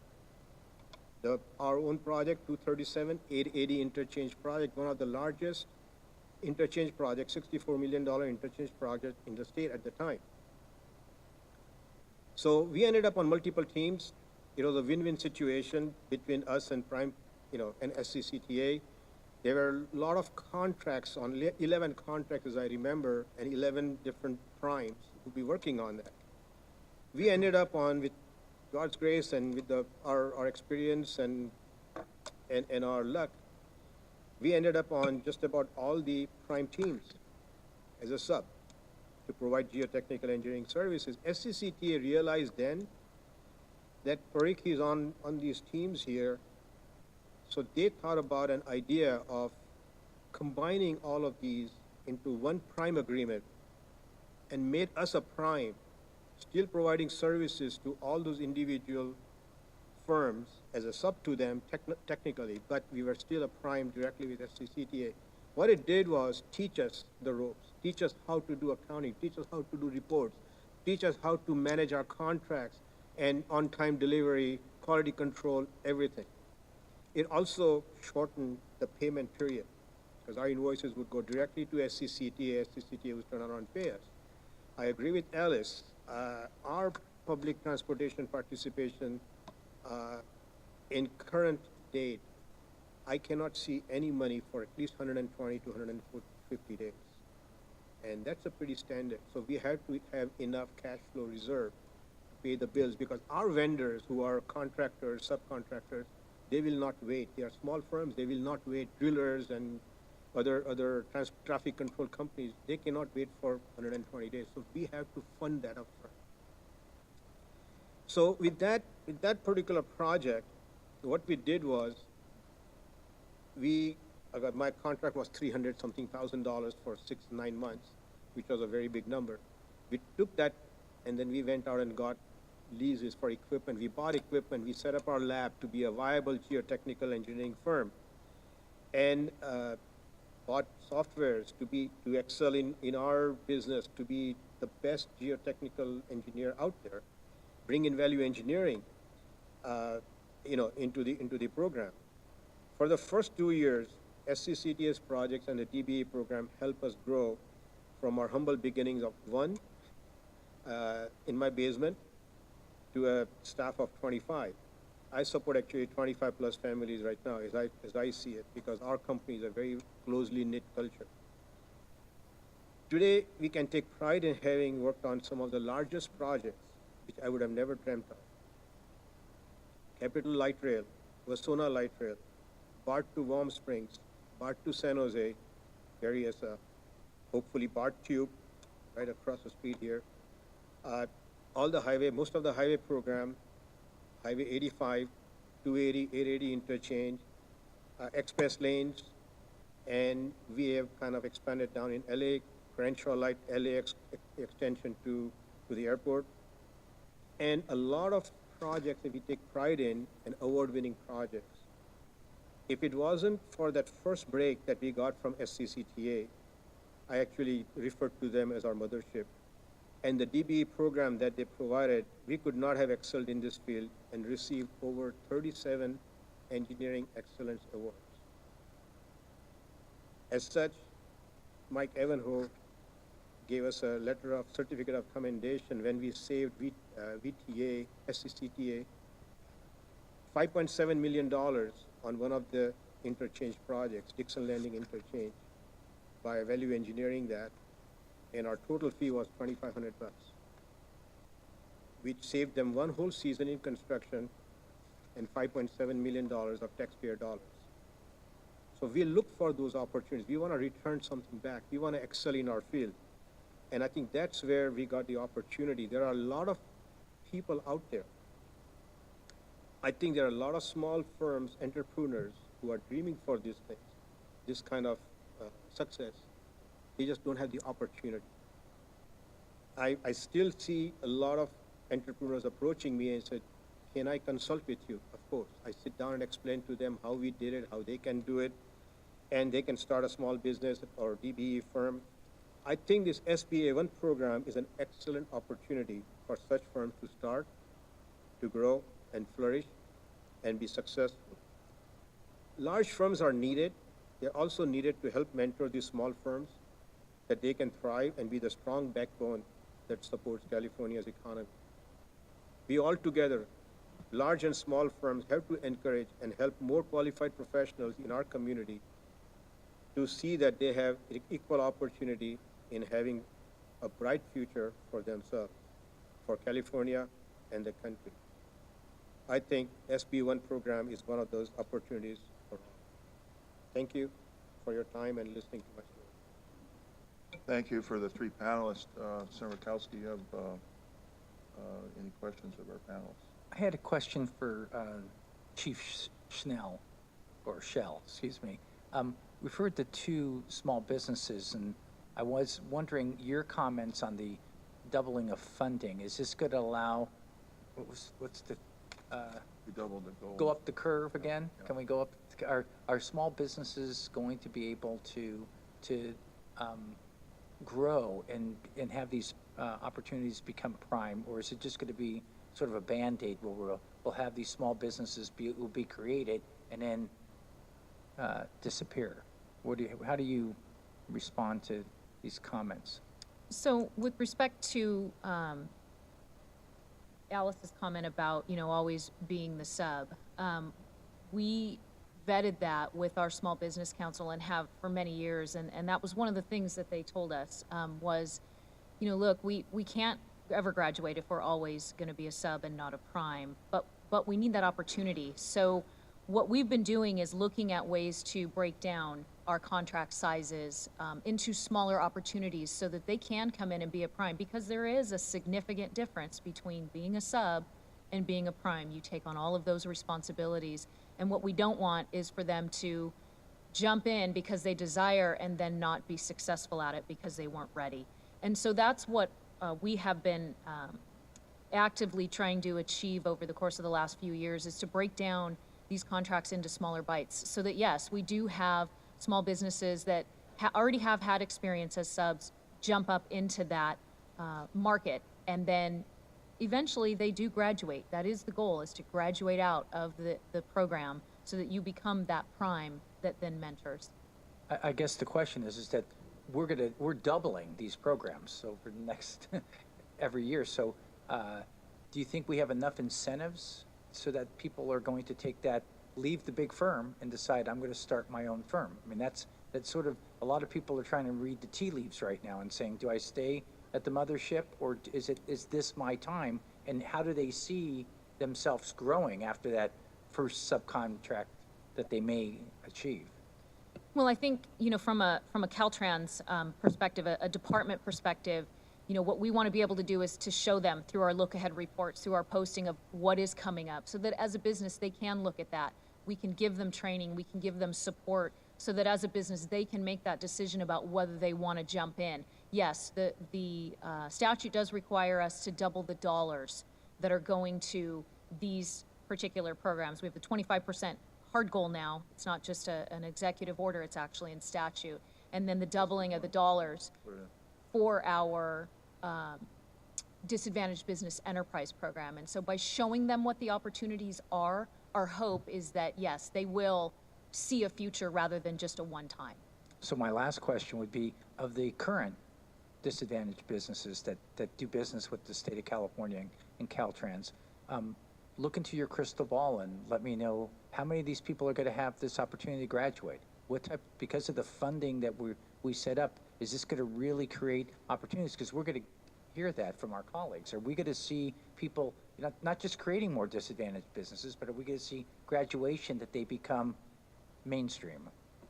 Well, one of the things that we're doing here in Caltrans is we are talking to our current certified firms. We have a few thousand certified firms in our database that's statewide, but not all of them are obviously performing work on Caltrans contracts, and we need to know why. And so that is one of the things that we're doing, is talking to the DBE community to say, hey, you're certified in these codes, if you will, that would allow you to perform work in the transportation industry. Why aren't you? Or these are the opportunities coming up. You may want to look into these so that ultimately it does get you to that graduation.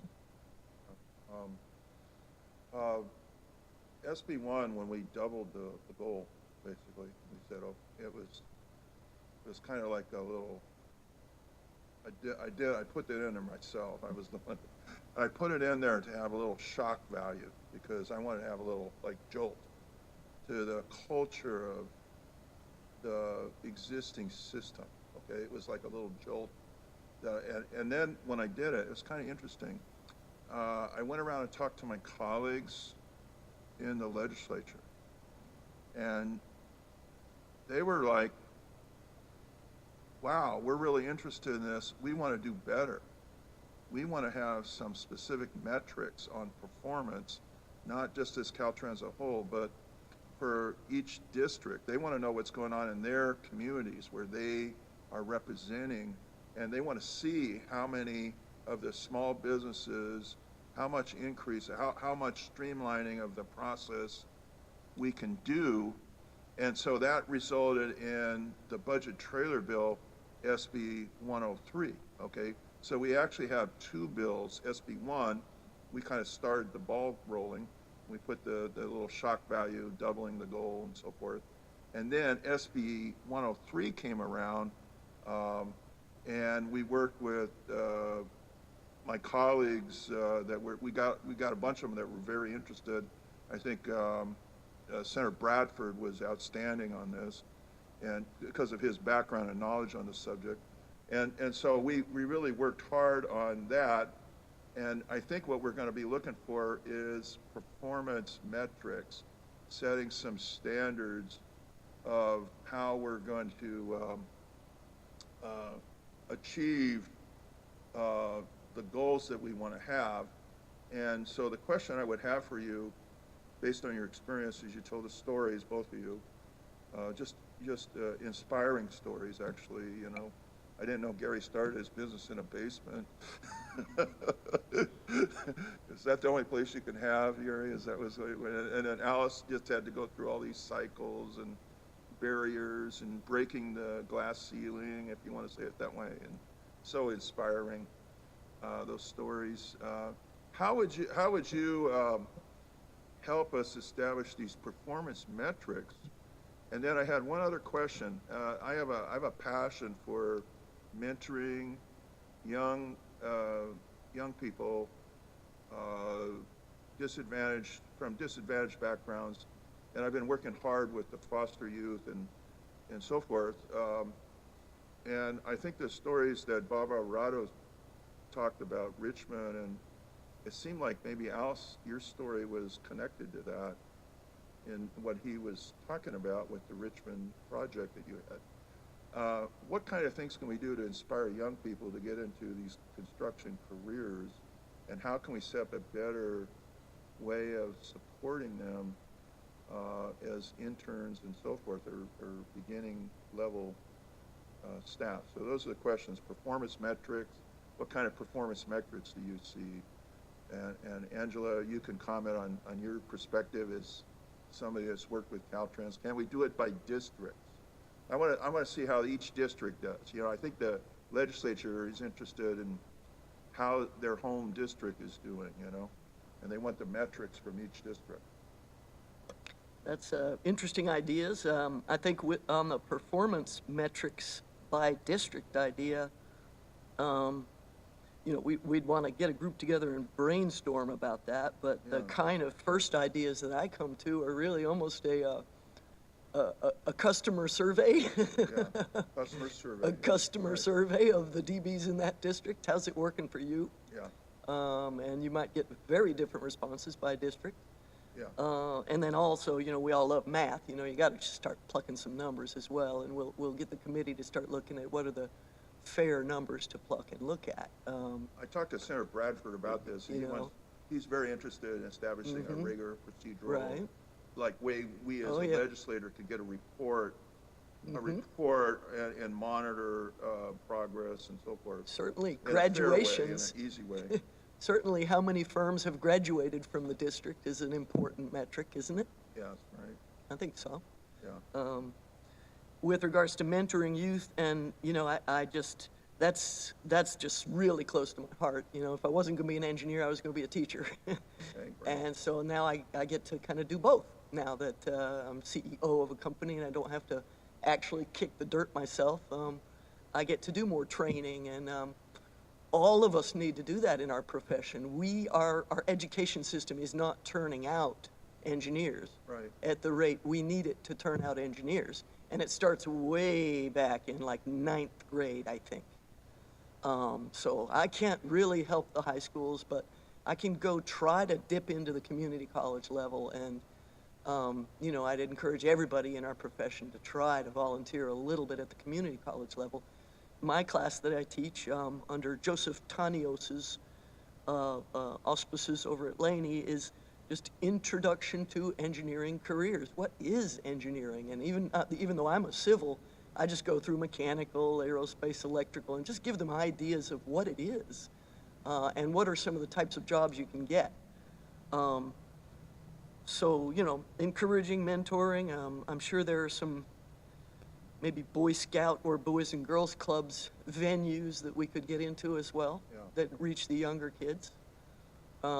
We did something in Richmond that was called Block Kids. We reached really young kids building with blocks. I mean, we had elementary school kids. You remember that? But, you know, I think we all agree we're building projects, but we're building people. And my safety officer is someone who's really, she's a professional, and we're all proud of her. And she helps the quality of services. She's probably saved lives, you know, by just her ideas. And we got her off of Richmond Parkway Training Program. She was a single mother in Richmond. Likewise, the folks I got off of the Hunters Point project were in the neighborhoods that need a little elevator. And they're solidly middle class. We're building people, not just projects. Okay, thank you. I just want to add a couple of minor things. LA Metro has a very strong SPE program, and what they have done, they launched this about 1.5 years or 2 years ago. They have a ton of money coming in, but regardless, they set aside manageable projects for small businesses. Just like 8A program on a federal level or DBE program on a federal level, they have set aside, Army Corps of Engineers does the same thing, and provide them opportunity to compete amongst themselves. It's not a giveaway, it's not like, you know, handout. They compete. amongst their own peers, and that way they get to become taking on larger projects. I think within this program, there's a lot of opportunity to look at some of those smaller manageable tasks or manageable projects and give it to smaller firms, or not give them, but assign them a contract and then let firms propose on it. I think that's one that Metro is doing that. And I believe they have a scorecard where they go back a year later and say, how did we do kind of stuff. And I think that's important. Check and balance is always important. As far as training, we all struggle, not enough engineers out there. We try to bring in interns in our office, hands-on experience. It's tough. It's tough to bring in young engineers. It's not enough in there. We train our guys with fundamentals of professional practice, training modules internally to grow them. But I just want to end with this, that small business is the backbone of this, our country. They provide business, they provide employment to a lot of local people. They are local, they spend local, they earn local, and during our measure program, they were saying every dollar that you pay them, you multiply by 8 to 10 times. There goes your, it's beneficial to our economy. Thank you. Okay. Good. Okay, thank you very much. We'll now go to our third panel. This will be on apprenticeship programs. We invite the third panel to come forward.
Why don't we get started? And Mr. Diaz, why don't you kick us off, since some of you may want to go to the Budget Subcommittee on Transportation, so then I can pretend that I'm chairing that. No, just kidding. Here, why don't you start off? Thank you very much for coming down from Sacramento.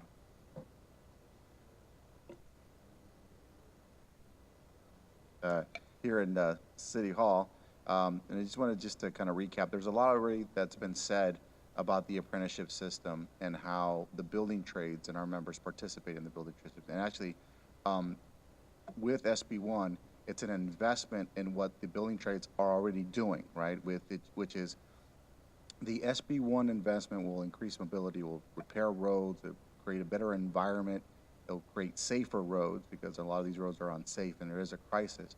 But essentially, what it'll do is it change a lot of lives, right? Because of the language that is included in SB1 and a focus on pre-apprenticeship to allow individuals that have disadvantaged backgrounds or are not well represented within various opportunities in the education system to have a rewarding career in construction.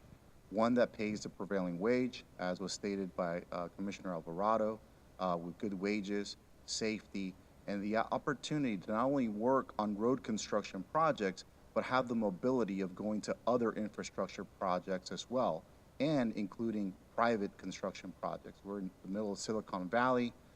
We're in a building boom. There's the Apple campus that is building around here. You'll hear from our local leaders here about the countless amounts of opportunities to partner with the building trades and to ensure that the investment that is being made, especially here through SB1, is maximized. And that maximized investment not only attracts and creates that economic growth, but it also allows individuals who have been left behind to also have a career. And Senator Bell and I have had countless hours at his office trying to strategize and talk about how and what that would look like.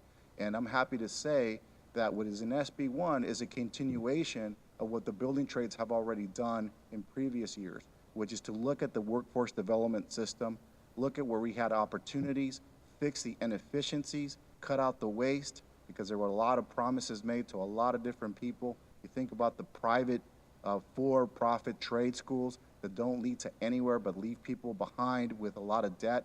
The building trades have gone beyond that to the apprenticeship programs. Those are free, those are jobs, they're earning while they're learning, but we also had the opportunity to make people aware that those apprenticeship opportunities are out there. So we started working on MC3, which is the multi-craft core curriculum, to basically partner with all of the local entities that were performing pre-apprenticeship, to let them know what is actually being sought after in a candidate for the apprenticeship system, which is right now hovering at about over 50,000 apprentices statewide. A system that, through workers' wages, invests over $100 million to train the next generation of skilled workers. So this investment does that.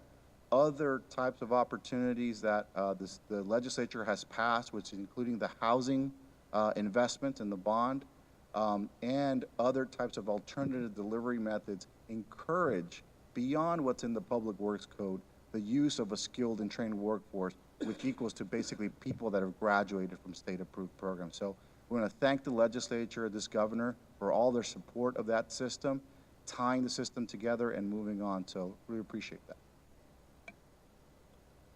that. Ditto. Thank you, Senator Bell. Thank you, Senator Wachowski. Brief comments from me. Tim Rainey, Executive Director of the California Workforce Development Board. Everything that Cesar said is absolutely right, and we're working with him and others to help build an infrastructure of pre-apprenticeship programs in the state of California that actually work, that connect people directly to jobs. As Cesar said, over the years, there's been a proliferation of these things called pre-apprenticeship programs. We call them random acts of pre-apprenticeship that unfortunately don't connect people to a state-approved apprenticeship program. So folks go into a community-based organization, everybody's trying to do their best in many cases, but at the back end of that pre-apprenticeship program, there's no pathway to a state-approved, so the people get very disappointed on both sides of that equation. So with the MC3, we're working with community-based organizations, schools, community colleges, Conservation Corps in some parts of the state, local workforce development boards, to organize them with multiple trades in a particular region, led by the local Building Trades Council, to make sure that the curriculum is relevant to what's actually happening in labor markets, what's really happening in the trades, and then also that connects people that are going through the pre-apprenticeship programs operated by community-based organizations and others, connecting those directly to opportunities in the trades when there's work. This model we've been building out in California over the last 4 years with Prop 39 funds. There are 11 partnerships around the state, pretty well spread out. It's been about $15 million of investment over the last 4 years. One of those programs is Richmond Builds, as a matter of fact. That's an MC3. It's doing great work. There are two others that are represented here that I'll let you listen to because they're a lot smarter than me and they've got a lot more interesting things to say. But the Tip and Top program are also MC3 that we invested in from the state. So the SB1 dollars are giving us another opportunity to expand those partnerships across the state with even more dollars and connecting these pre-apprenticeships directly to where the work is, so we can get people who are disadvantaged, who have been traditionally locked out of California's prosperity, in pathways to into middle-class jobs that will support their families and their communities. It's great work, and I want to thank you for your leadership and your vision on this, Senator Bell. Yes, SB1 had Workforce Development Board charged with the responsibility of oversight in this, so thank you. Now we'll hear from my great leader of our labor in Santa Clara County, Ben Field. Ben? That's very kind. Thank you and good morning. Ben Field, South Bay Labor Council. I want to echo my colleagues in thanking Chair Bell, Senator Wieckowski, and the rest of the committee for your leadership in investing through investments in public transportation in creating good quality jobs. And I'd like to say a little bit about apprenticeship and pre-apprenticeship programs here locally. One of the biggest challenges facing working families here in Silicon Valley is access to livable wages. I think, as we all know, Silicon Valley is booming right now, but nevertheless, far too many of our community members are struggling just to make ends meet. 1/3 of the households in Silicon Valley don't earn enough to be self-sufficient. And the labor movement here is committed to creating more good quality, family-supporting jobs for our communities so that families can stay here and prosper. The state-registered apprenticeship system is one of the most effective pathways into the middle class. Union construction careers are a field where hard work is rewarded with good pay, health coverage, and a pension.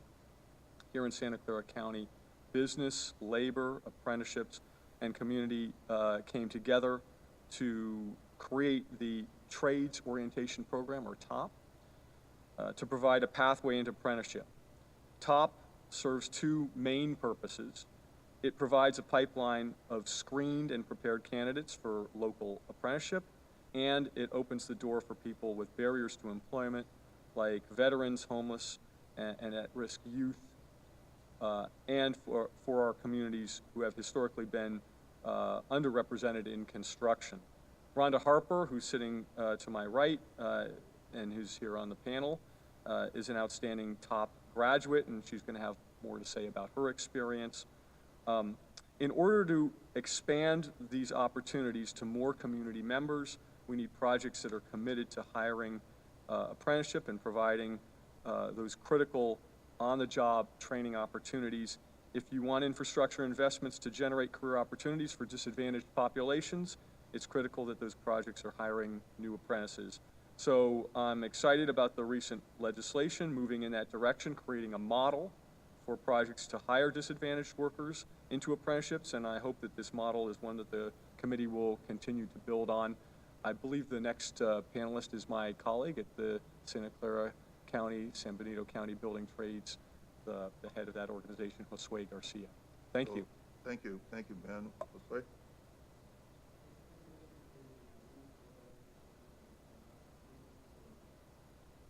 Thank you for, oh, it's Mike. There you go, get the mic. Yes, sir. Thank you for allowing me to be here. And I kind of want to ditto everybody's comments all the way from Cesar to all the way to me. But yes, my name is Josue Garcia. I am the CEO for the Building and Construction Trades Council here in Santa Clara and San Benito County. I represent 26 construction unions and over 35,000 workers, journey level person, men and women in all the trades, all the way from electrical, plumbing, carpentry, roofing, flooring, you name it. And here in it's important, I think it's important for you to know that here in Santa Clara County, just in Santa Clara County, the building trades spent over $15 million a year training our 35,000 men and women in the construction industry. So this partnership with the SB1, the money that will be coming from SB1 will be a good match for what we are trying to do. Right now, construction is booming here in the Bay Area, as you know, and it will continue to be the same way according to developers and contractors. High-tech companies have become developers, and because of that, the construction boom continues to go on and on. Now, if you add the high-tech money for construction that is happening right now, if you pair that with transportation and public funded money, that's a lot of work. And I was just interviewed a few minutes ago, and they were asking me, how many jobs can you provide with all this money? I go, well, actually, we will not provide any jobs. We will provide careers. And that's what we are talking about here, that we are not talking about providing jobs, but careers. I think everybody that has been in the construction industry, such as myself, and I'm sure people can agree, I wish when I started in construction almost 35 years ago, we had these programs. We didn't have them, and that's okay. We managed to get into construction. But these pre-apprenticeship programs are a key for making somebody at an entry level be successful. I have been blessed with the construction industry, and it's my passion to bring more people into it. And yes, the pre-apprenticeship programs is the key. People with no knowledge of it come to it. A few may say, you know what, this is not for me, which we are okay with it, because the way they know, and we know that they are not meant for the construction industry.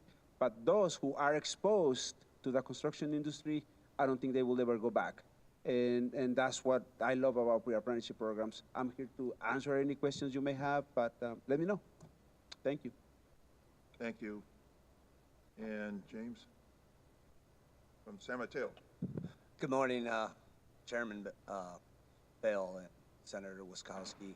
My name is James Gomez, and I too am in charge of the San Mateo Building Trade Council, 26 local unions, thousands of highly skilled men and women who believe in a platform, just as any politician believes in a platform of healthcare and public safety, transportation, affordable housing.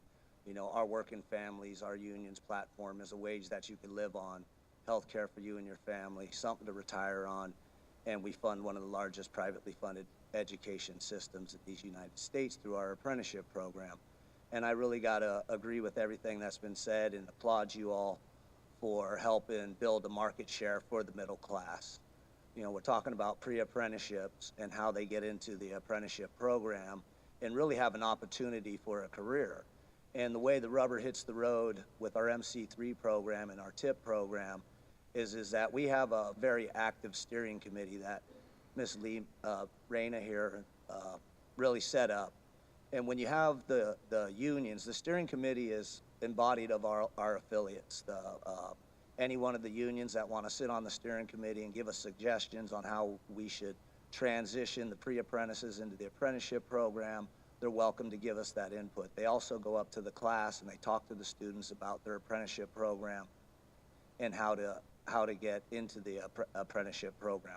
So it really helps with the transition when our committee is motivated to go and talk to these individuals that have this MC3 training and motivate them on how to get into our unions. Not only do we have our unions on the steering committee, but we also have employers on the committee. As Senator Chairman Bill heard from Reyna last week, or earlier this week, that, you know, this contractor is using our program exclusively for hiring. So what you guys are doing where you're funding jobs, rebuilding our roads so we're safer, and then you're also funding the pre-apprenticeship, you're creating a market share for a successful middle class. So we could transition these folks from poverty to middle class wages to where they have hope, and they could become part of working families standing together. So thank you, thank you, thank you. Next, we'll hear from Rhonda. Rhonda, welcome. Rhonda's got her top program. Hi, my name is Rhonda Harper. Good morning, Senator Bill and Senator Witkowski.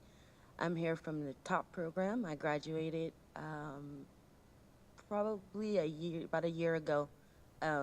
And I took a year off after I graduated from the TOP program just to see if I wanted to actually go directly into carpentry or where I wanted to go. The TOP program gave me the opportunity to kind of walk through where I wanted to be in the building and trades industry. So I had a hands-on experience on whether I wanted to be a carpenter. I went to the Carpenters Union.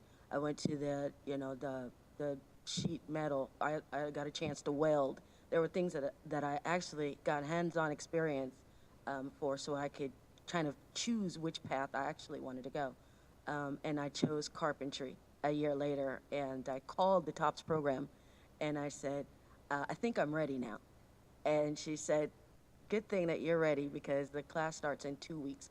So I immediately went into the carpentry program and completed it successfully. And I remember my instructor, somebody asked my instructor, what do you think Rhonda's going to do? And my instructor looked at me and said, she's going to be a foreman. That's what she's going to be. And I thought to myself, I never dreamed in my life that I would be here. And especially I didn't think I would be here talking about a career that I hadn't, I came from the white collar. I came from the office environment. As a matter of fact, Mr. Field, I just realized that I'd met him while I was sitting on the board of the NAACP, and that's exactly where I found this program. This flyer showed up in my box, and I thought, this would be good for veterans like myself. Let me take a chance and go try it out. It's only 6 weeks, let me do it. Changed my life. I'm now working on building the new Stanford Hospital. Through this program, I took the day off to be here because I really do believe that the pre-apprentice programs change people's lives. They definitely changed mine. I'm a veteran, and I was living on my veterans comp pension, and in the Bay Area, it's less than low income. I mean, I was homeless at one point, and now I have an opportunity to make, a great wage, get back into the workforce, feel proud, more than anything, feel proud about myself. I was just telling Dave Louie that I actually dance in my car before I go to work. I have to get up at 4 o'clock in the morning. I dance before I go to work, and when I get off, I'm tired, I'm beat, I'm dirty, and I dance on my way home because I didn't have this opportunity before. I came from a small business background. These opportunities that I have now, I have a chance to have a pension. I'm in dental benefits. These are things that I don't have even as a veteran coming out of the service. So these programs are important to people like me, just to regular people. And I try to tell all the veterans that I know, find a community program like Work the Future or TOPS or TIP or MC3 that I'm learning about now. I can go out and continue. And I told the Carpenters Union, now that I'm a member of Local 405, I said, anytime you want me to go out and speak and really try to get people to understand how these programs change people's lives, I'll be there. So I took a day off work to come here and let you know. That's great. We're going to hear next from Raina Lehman, and she is running the program in San Mateo County. So I want to hear what she has to say. Thank you, Senators, for your vision and your forethought. And Rhonda, it's so inspiring and impressive. It's exciting for me. I helped paint Silicon Valley as a union painter and decorator after going through an apprenticeship that taught me everything I needed to know on the job. I wish I had this program as well back then to better prepare me to be an apprentice in the day. Linking workforce policy and economic policy is one of the strongest ways to invest in our workforce. Linking good family-sustaining jobs to economic policy is the real way to reduce poverty, to reduce the rampant inequality in our region, and to expand opportunities for people who need some opportunities. And further, I believe linking public policy and the funding for transportation infrastructure projects to union labor guarantees these wages and these benefits and this good training. With our union-based pre-apprenticeship programs, you've heard us say MC3 and TIP, Trades Introduction Program, and TOP, Trades Orientation Program, we've created the rational, transparent process and a structured pathway to union construction apprenticeships that will benefit our communities and reduce the inequality and create economic vitality here in California, here in the Bay Area, and here in our communities. We've aligned our training with our local building trades councils, and we've based it on nationally certificated curriculum that was created by the building trades. It's recognized, it's relevant, it's comprehensive. The programs vary. Ours is, we put our people through 5 months, 120 hours over a 5-month period of training, blueprint reading, construction math, industry presenters coming in and talking exactly about the industry, OSHA certifications, CPR certifications, hands-on exploration of all crafts, and how to apply all of this. It's driven by the building trades. It's connected to the Building Trades Council and our certified union apprenticeship programs. We deliver, both of us deliver our programs on a community campus. Community colleges are our strong partners, very collaborative approach. Again, we brought the right people to the table.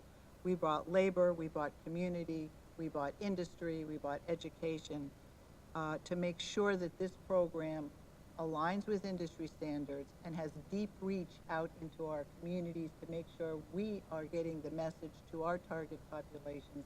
How do you apply to a union apprenticeship program? To end, it's been effective. It's been so effective.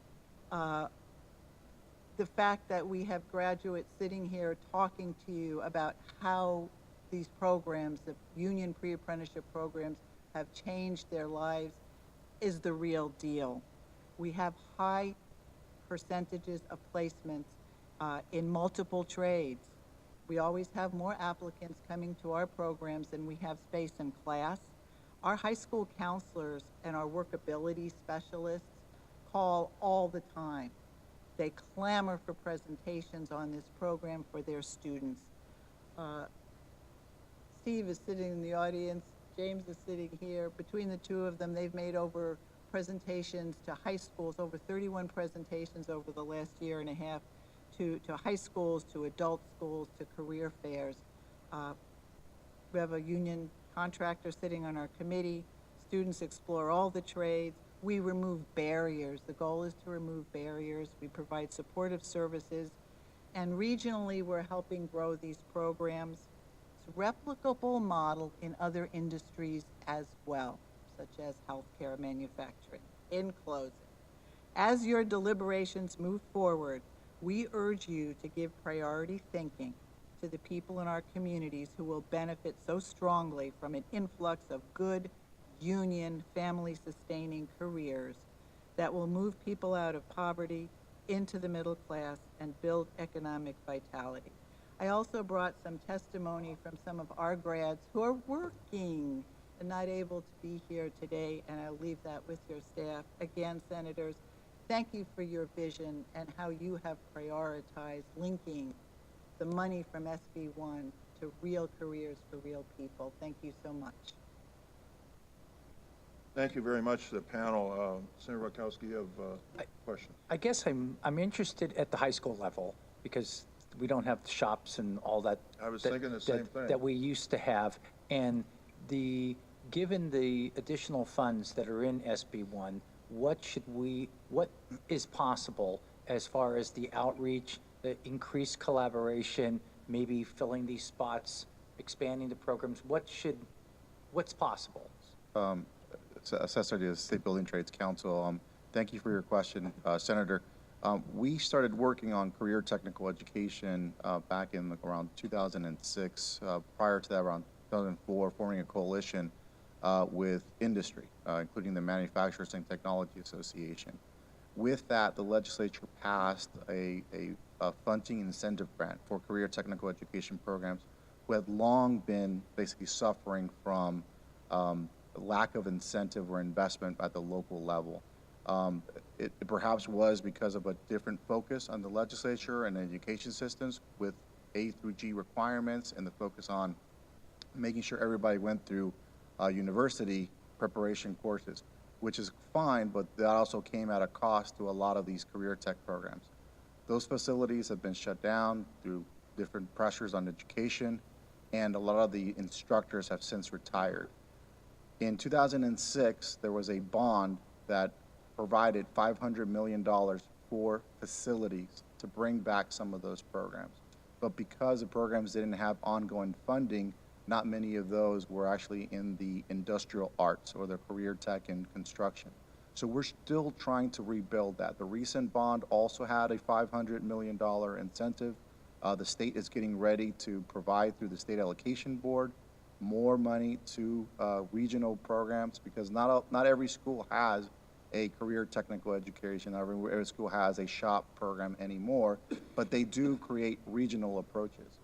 the Department of Education also has a pilot program that we're looking to expand. And it is a partnership with the State Building Trades Council. It uses MC3, but it only has 10 partnership academies at this point. We are going to meet with the Superintendent of Public Instruction within the next month or so to see how that program is going, see how many cohorts have actually graduated from those partnership academies using the MC3, and perhaps not only cement it, but also expand it and maybe look for other financial incentives that the legislature can provide to build up that system again using the MC3 curriculum. Okay. Josue. Yes, sir. Thank you, Senator Bell.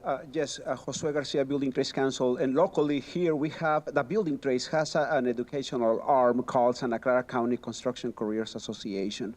This nonprofit that we created is in charge of bringing construction into the education all the way from 12 to K and then colleges. So we bring the construction industry to education and education into the construction industry. With this Ayuno High School District, we have a great partnership with every summer. We provide internships, paid internship programs to around 25 high school students, and they actually make more than the minimum wage. The students take the summer program, and very often the contractors keep the students, even though the program is just a 2-month program during the summer. But often contractors keep the students so they continue working for them after school. What I have learned is that some of the students want the money to go to the mall and go to the movies, but many of them, because this is a working class district, many of them use the money to help mom and dad to pay food and rent. So we have these programs, and it'll be great if we can partner with the state so we can continue to implement these programs. But it's very important that once these high school students finish their schooling, to come to a real apprenticeship program or pre-apprenticeship program. And so we have that connection, and it's working very well. We had it for a few years, and it's been going very, very well.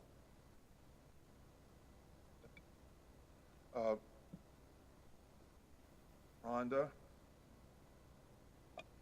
you're a veteran. Yes. And I'd like to ask you, because you're that experience that you had transitioning from a veteran to the carpenter and the programs that you're now doing, how can we develop a program? We have a veterans goal. Part of the Caltrans, we have a disabled veterans business enterprise goal. We have veterans goals for small businesses. We have a lot of veterans, like you pointed out from your own experience, were homeless, and we would like to do more to help veterans. Do you have any suggestions for us on that regard in terms of transitioning veterans into the construction trade from your personal experience? Yes, I think that if you were to partner with places like the DAV or the American Legion and those places that take care of the vets once they leave or discharge. Once they leave service. Program, yeah. Those are the best ways to reach veterans.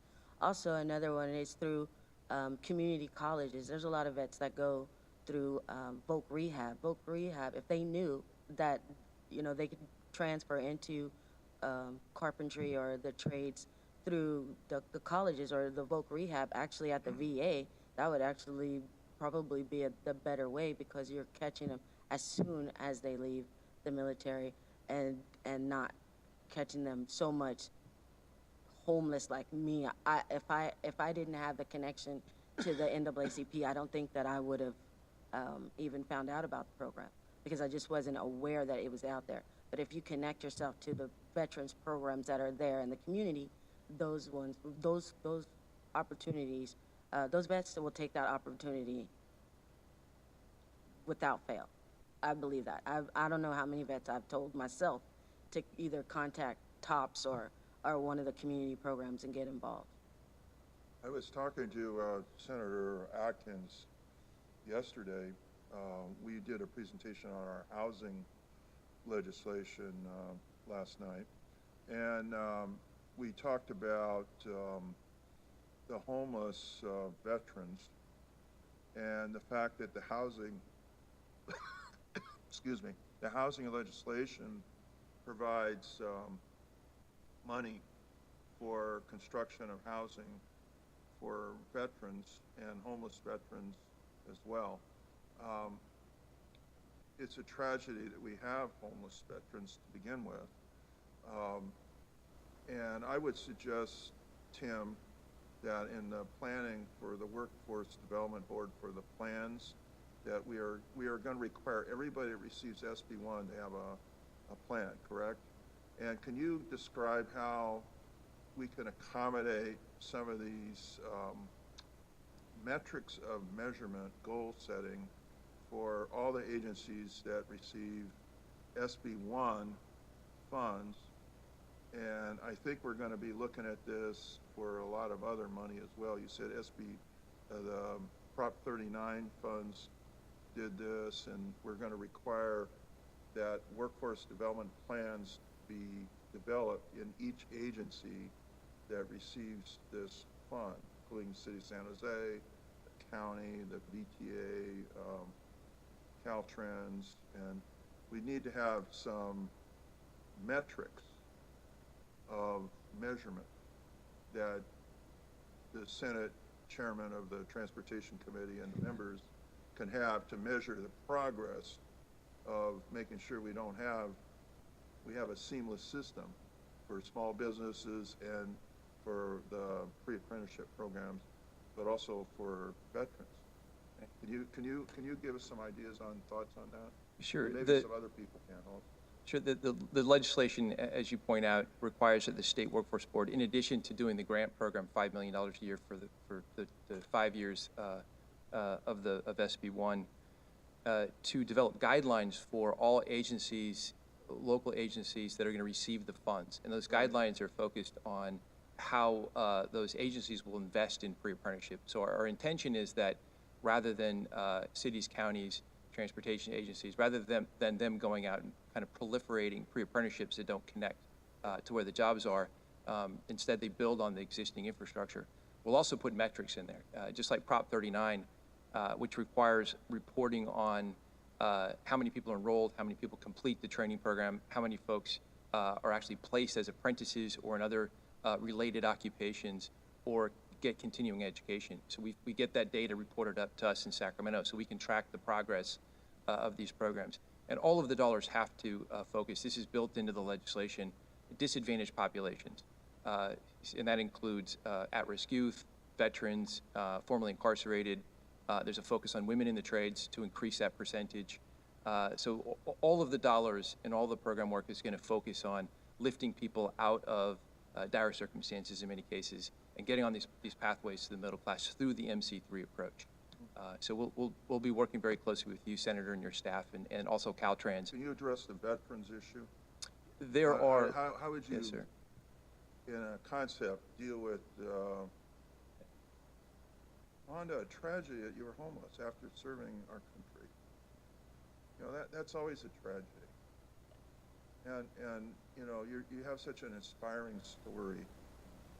And I know for a fact that there's hundreds, perhaps thousands actually, homeless veterans that are in California.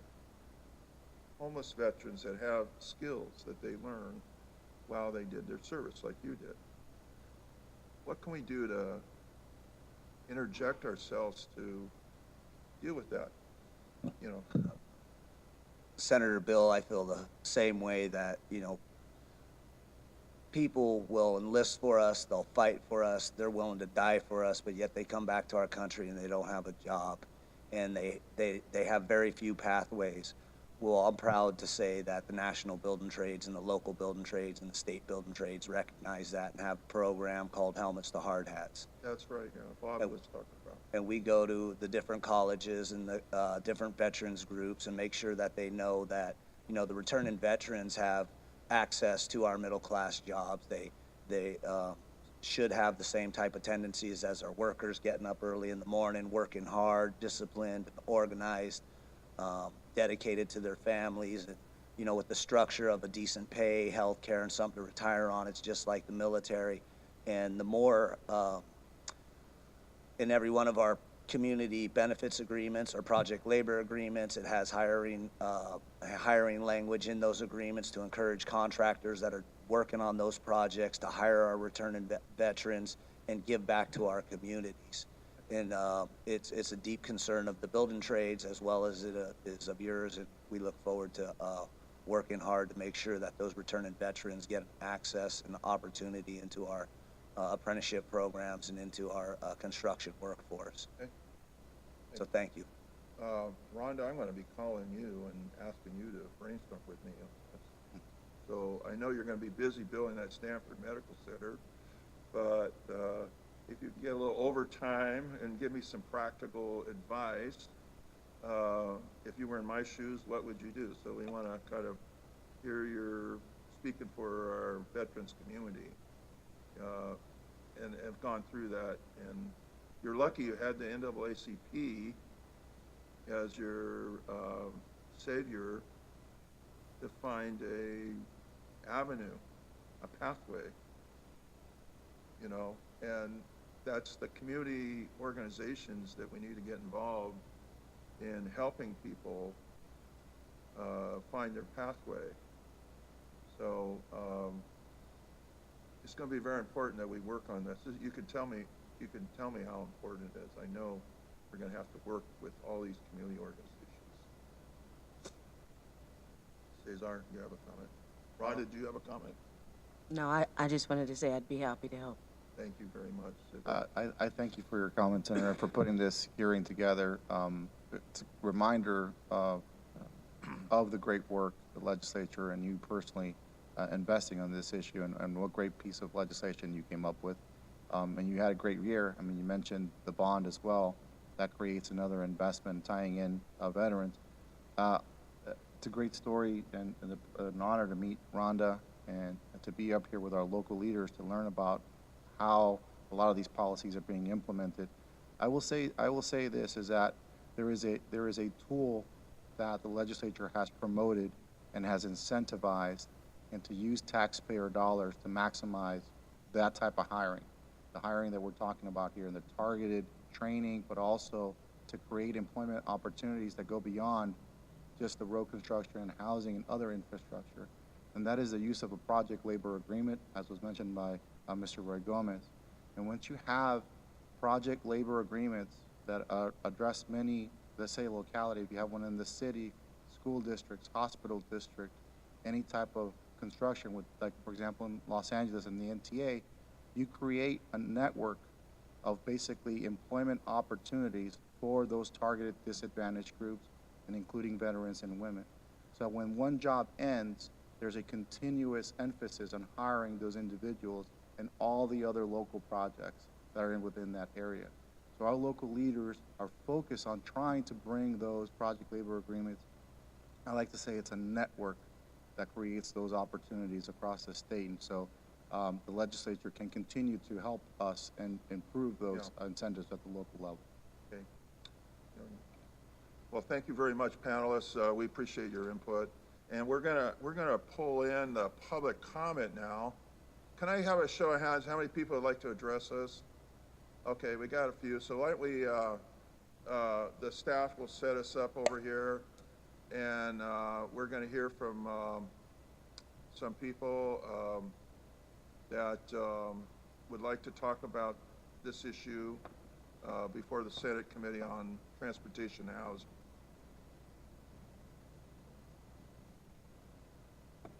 So come forward. That one right there. Welcome. Welcome, Senator. I'll make this very brief. My name is Carl Davis, Jr., and I'm the president of the Silicon Valley Black Chamber of Commerce.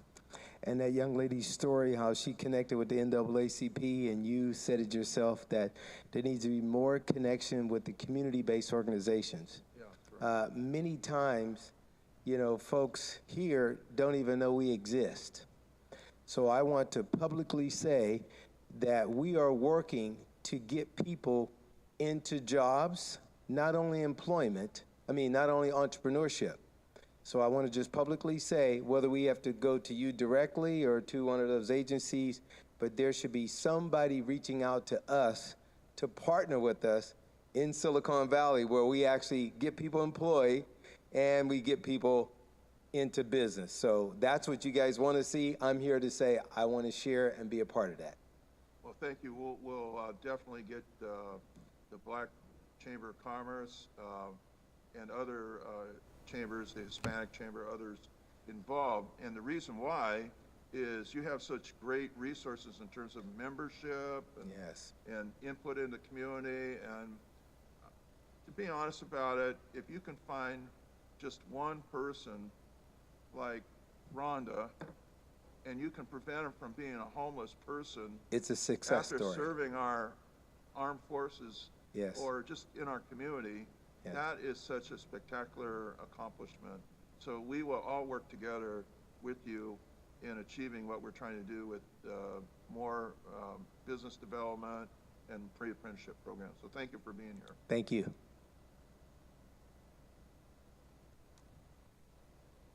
Good afternoon. I'm Betty Jo Tacoli from the California Small Business Association, and I want to just share a couple of things that would help small business owners not only land contracts, but create more jobs and be more successful in that area. The chair of our organization is a woman construction owner. She has a striping company.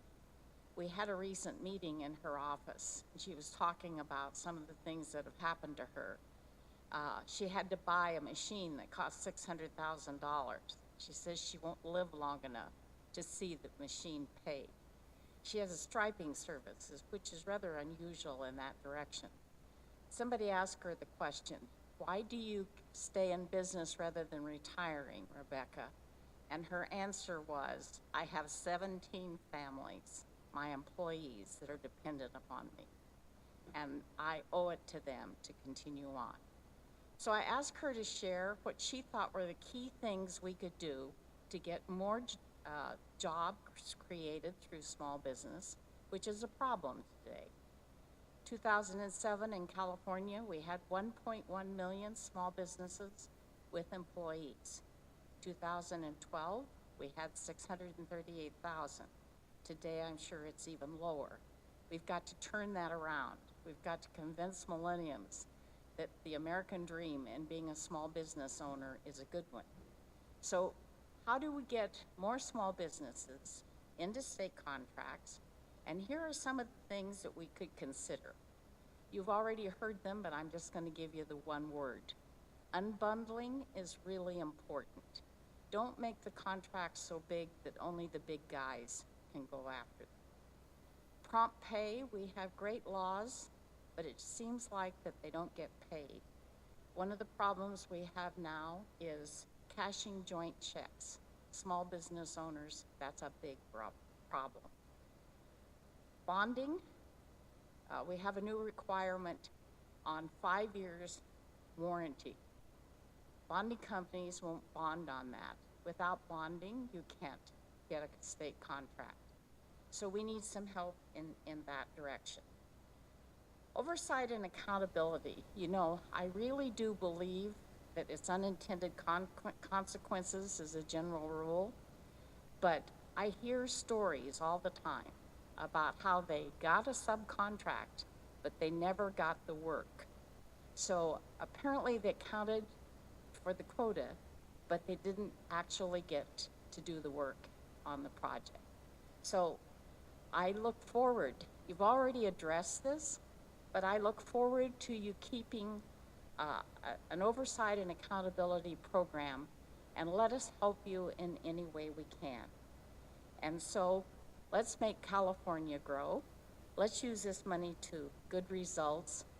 And I thought the comments on the veterans made me think we need to do more as a small business association. So join me in our motto, Buy California, Small Business First. Thank you. Thank you. I had a question for you about the bonding. Was that some kind of recent requirement, or can you explain that to me a little bit more? On which? The bonding. The You bonding. said that they made the bonding It more. came out, it was in a recent Caltrans report on the warranty. All right, well, I'll And find out. I can give you the exact. Seems like that goes against what we're trying to do here. You know, I really am the wife of a general contractor, Yeah, but I don't know all the ins and outs because he just did everything. okay, all right. Maybe our next speaker can talk Thank about you. it. He's a contractor. Okay, Good afternoon. My name is Ray Duran, and I'm here with my partner Maria Duran with Duran Construction. And I'd first of all like to thank everybody who's taken time to be here at this Senate hearing with Senator Jim Bell and Senator Wachowski. And thank you for all the work that you do, not just for your families, but for all families. I know it's not an easy job, and a lot of times it takes time away from your families to be able to fight the fight for everyone. And so also to your Chief of Staff, Manny, for his time. But I just wanted to share with you, Senator Bell, we're a small, or family-owned, my wife hates when I say small, but we're a family-owned business here in San Jose. We are proud to be a small business, women-owned and minority-owned. We're a union contractor, and we currently employ 13 employees in the field with a staff of 3. And I just wanted to share with you how important it is and how great it is to see the approval of SB1. We look forward to being able to benefit from some of that money. Sometimes being a small contractor like we are, it's very tough. Just like the previous speaker, both in applying for our bonding capacity or a lot of the requirements that are sometimes made on those contracts. Sometimes they require or will request that you have an additional general liability umbrella of $2 or $3 or $4 million. And those are all added costs to us that sometimes we can't offset in the contract. Sometimes we can, but we have been doing work for the city of San Jose for the last 15 years out of 17, and we are one of those contractors that Jim Orbal just spoke about because we are doing a lot of the maintenance work for the city of San Jose. But most importantly, I think what sets us aside from the other contractor is that we're always trying to think what we can do for our community. And right now, Senator Bell, just wanted to share with you that as a company, we are looking at working with the city of San Jose in similar to the pre-apprenticeship program, but is working with first-time gang-affiliated youth. And so we've been having a meeting with the city of San Jose. I wish Josue would be here, but we're working with the building trades and trying to develop a program that we can target those youth that have been affiliated to the gang lifestyle and trying to bring them into an apprenticeship, a pre-apprenticeship environment to see if we can get them into the construction world. And a lot of it, I think, is just both, like I said, being born and raised in San Jose, walking some of those same streets, seeing that same lifestyle. Having gone through the work at the police department, I think that it's one of the reasons why I would like to at least give back. And just like Rhonda's story, if we can just change one life, I think, that's a lot. And so any help that you might be able to give us or your staff, and working with the city of San Jose, we're working with a gentleman there named Mario Maciel. It's ongoing, and we're looking to target that and bring on our first 5 employees about January, February of next year. So it's all in the process, but we're trying to also see how we can do something for them, and same with the 18 to 24 out of the high school, some of the at-risk youth, and helping put them to work in the construction sector. But any help that you can do with putting out projects that are smaller in nature, just like Chappie Jones was talking about, when they put out to bid 300 ramps in the city of San Jose, well, that precludes us from being able to do it because of our bonding capacity. But when they keep them in smaller numbers, we're able to bid. We've been very successful in bidding those, and it allows us an opportunity to keep our folks here, our employees working, which contribute back to the city of San Jose, both in buying their groceries, paying for their house bill, and all of that those requirements that make, I think, our tax bases work. But most importantly, I just wanted to take the opportunity to be here, say thank you for all your work. Thank you. I have a question for you, okay? Because I know that you and your wife have essentially been community leaders in San Jose for a while, doing a lot of stuff, you know, with at-risk youth and right. the whole mission you have in your life, you know, as a person. What kind of incentives do those young people need to go into construction and to go into the, you know, what do you think in their psychology of you know these kids, you deal with them all the time, and what would work, you know, to turn them into productive members of our workforce in California? And I know I've talked to many people in Los Angeles, and this is the key question. We have this resource, SB1. These jobs are going to be created. They can get these jobs and become productive members of the middle class. But how do we get them from where they are to that point? And what would be a good incentive to kind of draw them in? Where should we work? How should we do that? I think, well, Senator Bell, I don't think there could be a better incentive than what we as an employer or what the unions have to offer. I've always said unions work. In my past life where we met, having worked for the laborers union, having worked there for 12 years, I firmly believe in the union movement and the union. And I think it's just sharing that with these individuals. Now, there's individuals that either are they at risk of not continuing a higher education? That's one set of, one group of kids or youth. Is it the youth that became first-time offenders, like the program I had at the laborers union?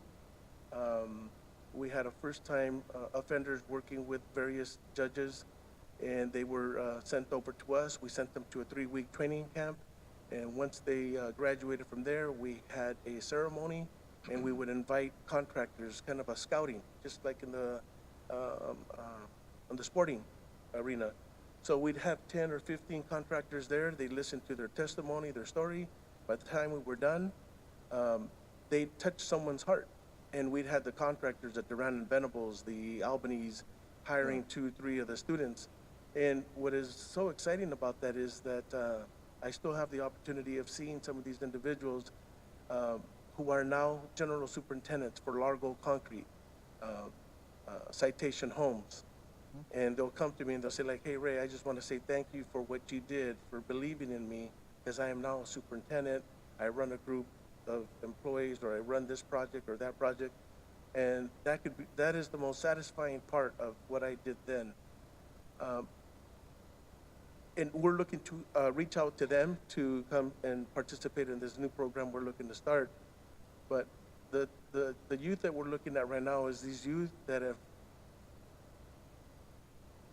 kind of followed the wrong side, or, you know, still in that mentality that, you know, color means more than, you know, you're giving your life to color, right? Red or blue or territory, which is really there is no significance to it, because you're having to constantly look over your shoulder, and we're trying to offer them an opportunity where you can come on board, learn a skill that's going to allow you to make a decent living, a wage package, which is going to include your benefits that you'll be able to provide for your children. And I think one of them is the fact that some of these individuals have lost their children because they have no ways or means of caring for them.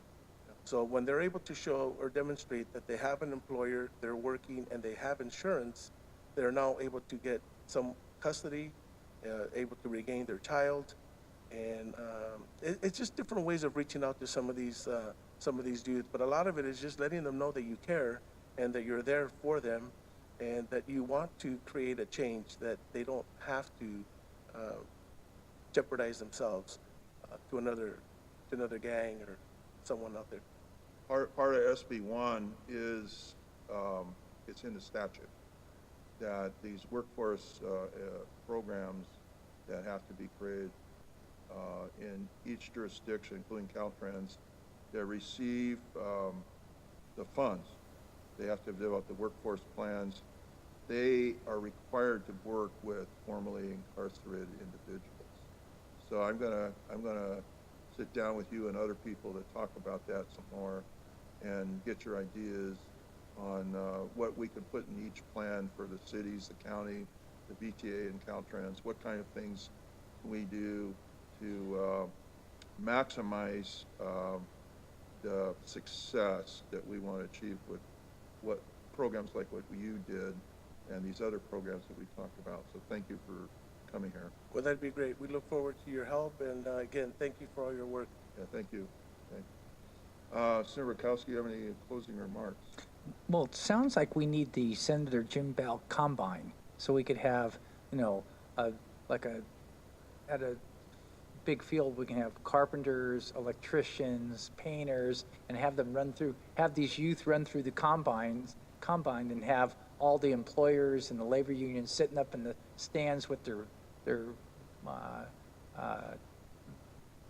little scribble sheets and boards, and then walk over there and give them an opportunity to join their employment. No, it's been enjoyable listening to the stories, and we have more work to do, and I look forward to our next oversight hearing on SB1. Yeah, thank you, Bob. And Bob, I'd like to point out that we have basically the two transportation-related chairmen here. Senator Rakowski happens to be the chair of the Budget Subcommittee on Transportation, and I'm the chair of the Transportation and Housing Committee of the legislature with Senator Rakowski's member. We will work together, the two of us, either through the budget or through legislation and implementation of SB1, and to try to get success in these pre-apprenticeship disadvantaged business enterprise programs. Take the advice of people we heard today and others that are interested, and working with our colleagues to make sure this is successful. And we thank everybody for attending, and we will adjourn this meeting.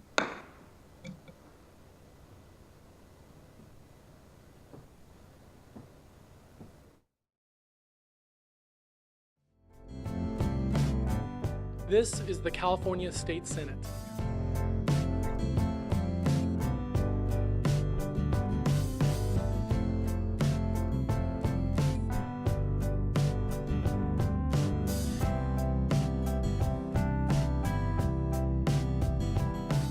This is the California State Senate.